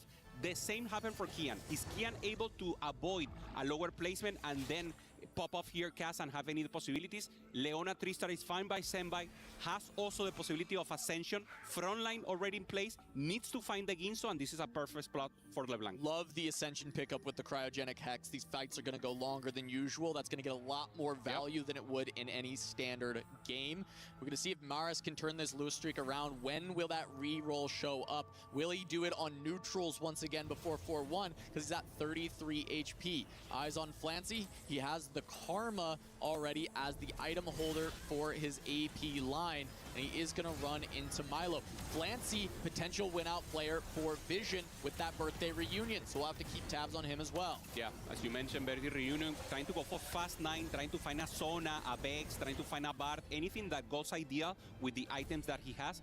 And of course, Flancy, embracing the variance. This is exactly what we want to see from the hero or Vision. And of course, Moji here holding up, also playing Epiflex, probably will stay on level 8. In stock of the lobby, NCC1 finally beat. Does not continue that win streak. Kayui is going to regain the win streak he lost earlier, as we do see Morris sending it on 8 on neutrals once more. Trying to roll ahead of the curve, find his units. Morgana pair. There's a Vex available in the shop, gonna roll past it. Not enough room on the bench. Needs to find the front line to go for this board. Still no Nami just yet. With the items, it feels like that's the direction he's trying to go. Yeah, trying to find what the important is the front line here. That's the pair that he has, but you mentioned it, Kat. Holding space group, trying to go for the Nami, sells directly the Samira. He really needs to go. Finds a Jhin and doesn't go into that direction. Morgana 2 picked up massive for Mars. Sells a bunch of units to try and continue this roll down. Can he find a carry? Passes up many copies of Aurelian Soul, but he finds a Blitzcrank and the Nunu upgrade. Frontline could be stable, but where is his carry? There is a Nami. Finds the Nami with ideal frontline right now. So probably going for scaling, if you will, in the Nami Archangel, something like that will be ideal for him. Of course, having so much chances with the Blitzcrank also popping off.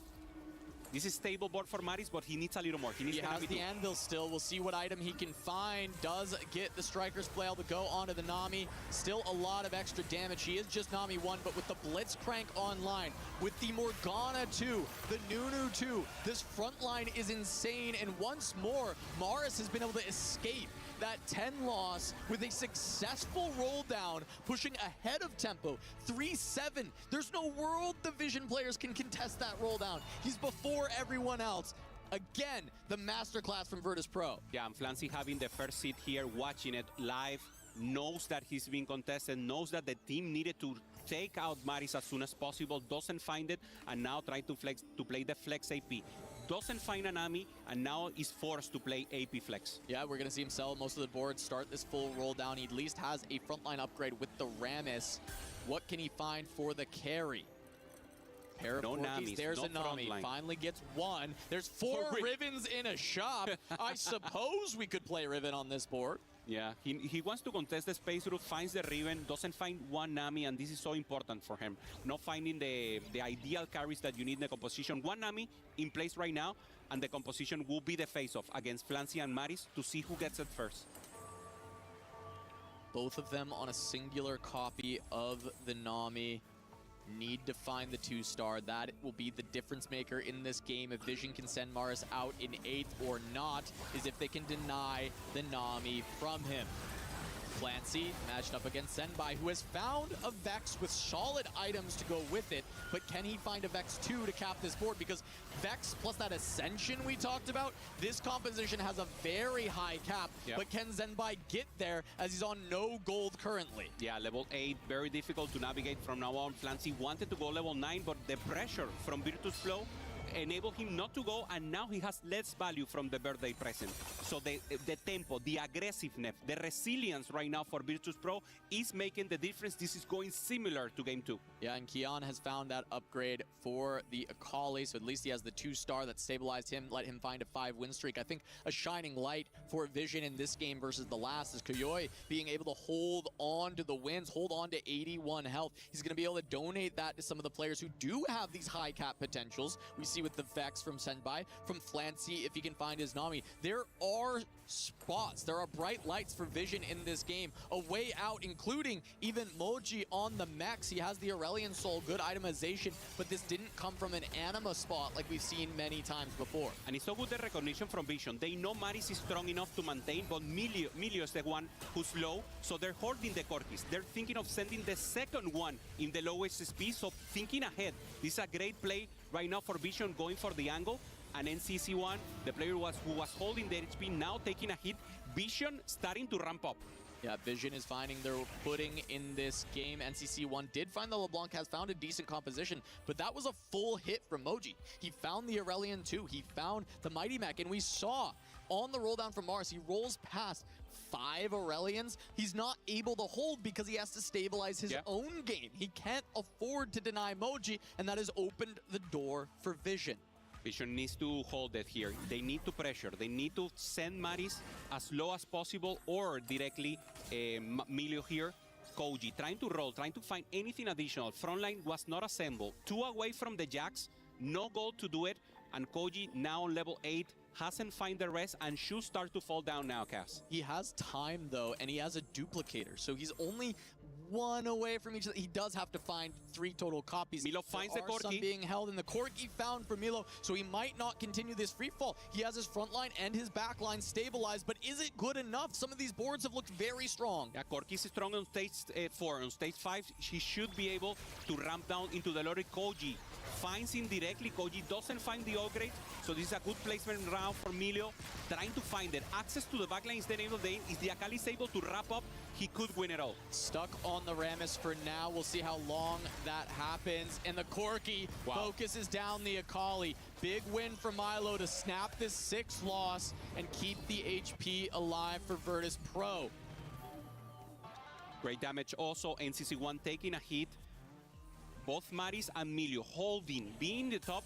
Kian is the one now holding up. We have 3 players from Virtus Pro. The 2 in the bottom are winning, but Kian is taking a loss. He needs to be stable. Maris finally finds the Nami to be stable, had already the additional front line, has the prayer of Brick and Cast, and looking a lot better. He just, like, getting comfy on his seat, and now he can take a breather. Puff out your chest, Mars. Yeah. You got everything you need. One more piece of the puzzle. The Blitzcrank 2 in this comp can look for a win in the lobby. He clutched it up in the last game from this bottom position, from the loss streak, putting on a clinic. We've hyped up this player for a reason, and he shows why his team puts so much trust in him to play this role so frequently. Virtus Pro made the finals last year, and they're looking to repeat repeat that success against Vision. But they have a hill to climb with the HP totals struggling as the rest of the lobby crumbles around Maris's incredibly strong position. Having your player in 8th place popping up is exactly what you need, so Kian needs to do the same together with Milo. Are they holding up? Milo loses, so Milo now the player in contestant, the player in difficult possibilities. Kian finally pops up and take the win, and NCC1, the tempo player from Virtus Pro, the player that was Tramfin HP, is now also in the loser place. Zenbai looking for some major upgrades, only on a LeBlanc 1. Many copies being held by the side of Virtus Pro. Milo holding LeBlanc 2. NCC already has his LeBlanc 2. So Zenbai getting caged on this single copy of LeBlanc, and Virtus Pro needs to send him 8th with the HP totals for them. They need that buffer into the rest of the team of Vision. We see it in expression. He's not comfortable at all. He needs to position. He cannot position well. He has the cryogenic hex there in the front, so positioning is not an example. They know exactly that the LeBlanc will stay here, so they can, Virtus Pro can totally flex on him. They can position directly to him. It's a dire position right now for Zenbai.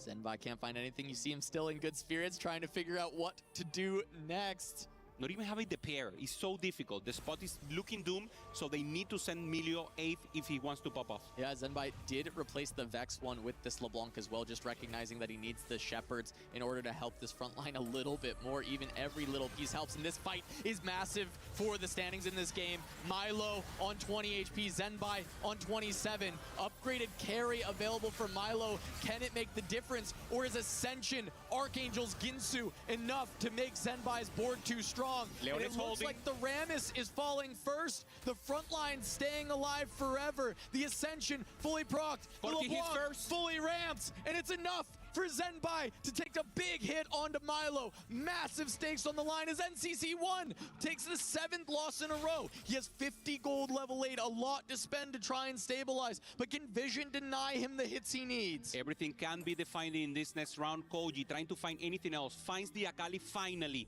Has a good front line. And we see Milo on the left. Corky assembled. Decides to take out the item just to make sure he can gain the decision in the final moment of the game. Yes, will he be sacrificing for NCC1 if they run into each other? Do they feel that NCC1 has better prospects? And in fact, They do face. They do. And in NCC1 greeds out 50 gold in this moment, knowing that Milo could be his fight, knowing that Milo can sacrifice for him to make it one more round, to allow him to potentially push level 9 and play for a win out alongside Morris. This is the power of friendship that we were talking about. Ensuring, taking the 8th.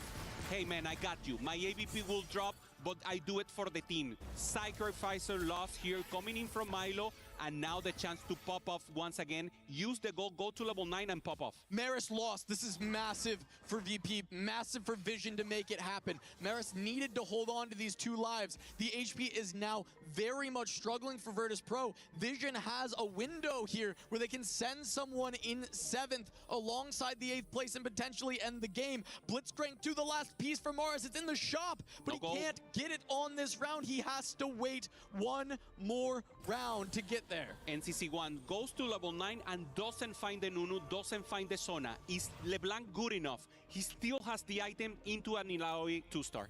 Rotates into Maris. That might be a 7th place coming in. Ah, so tough. Friendly fire. It's a ghost. It's a ghost. Okay. Morris has the fight against Kian and the Kindred on the other side.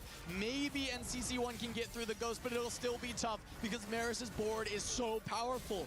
Once more, though, it is friendly fire. Damage to Kian. How well was the availability for Vision to hold out as NCC1 is going to lose? No. He's going to go down in 7th. Virtus Pro may be destroyed. They may be decimated in this moment. 7th and 8th, Kian and Morris have to play for 1 and 2, but Vision can control the narrative. They can try and sacrifice players. They can force Maris and Kian to fight once more, and that might spell disaster. This is the total Hail Mary for them. They took an advantage. They took the risk, and now it's a total disaster coming in for Virtus Pro. They need to avoid Maris going, and the face of possibility. Kian is also 15 HP. Everyone is so low right now, Cass, and the last round will define everything. Maris trying to position. Nothing else that he can do. Only the Blitzcrank will be the chance to move and maybe try to pop off and send the tank to the back. The stakes couldn't be higher. One step away from a blowout loss. VP made the finals last year. Will they be stopped now by Vision? Zenbai going up against Mars.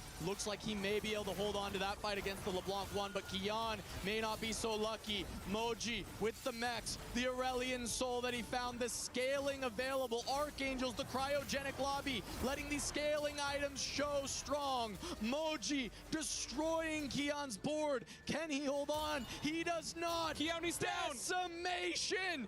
Vision says you are but a footnote in our run here at EWC 2026. You may have been a finalist last year, but you are nothing in our eyes. The three of them celebrating, Moji just standing still. He was the one popping off. He was the one making it happen, and we see the expression. Joy, recognition, Flancy doing it for the CN region, the whole team performing for them. And we see now the grief, the resolve Kian, doing everything for the team, trying to preserve HP, trying to transfer at the end, but the matchup was not in their favor. The respect coming in now for Vision. A roster that defied expectations, defied odds in 2025. They returned with a chip on their shoulder to see if they could do it again, but take it one step further. We have 4 teams in quarterfinals directly, and this is the final fight. Mari's just taking it off, and it was just not good enough. We'll send it down now to the stage. Hang out with Damascus and Vision after their win.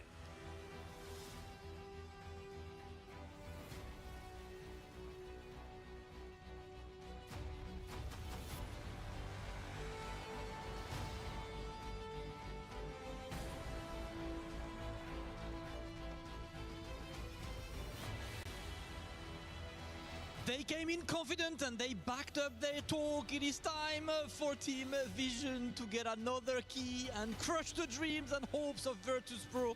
Excellent play from the Chinese team, backing up every single thing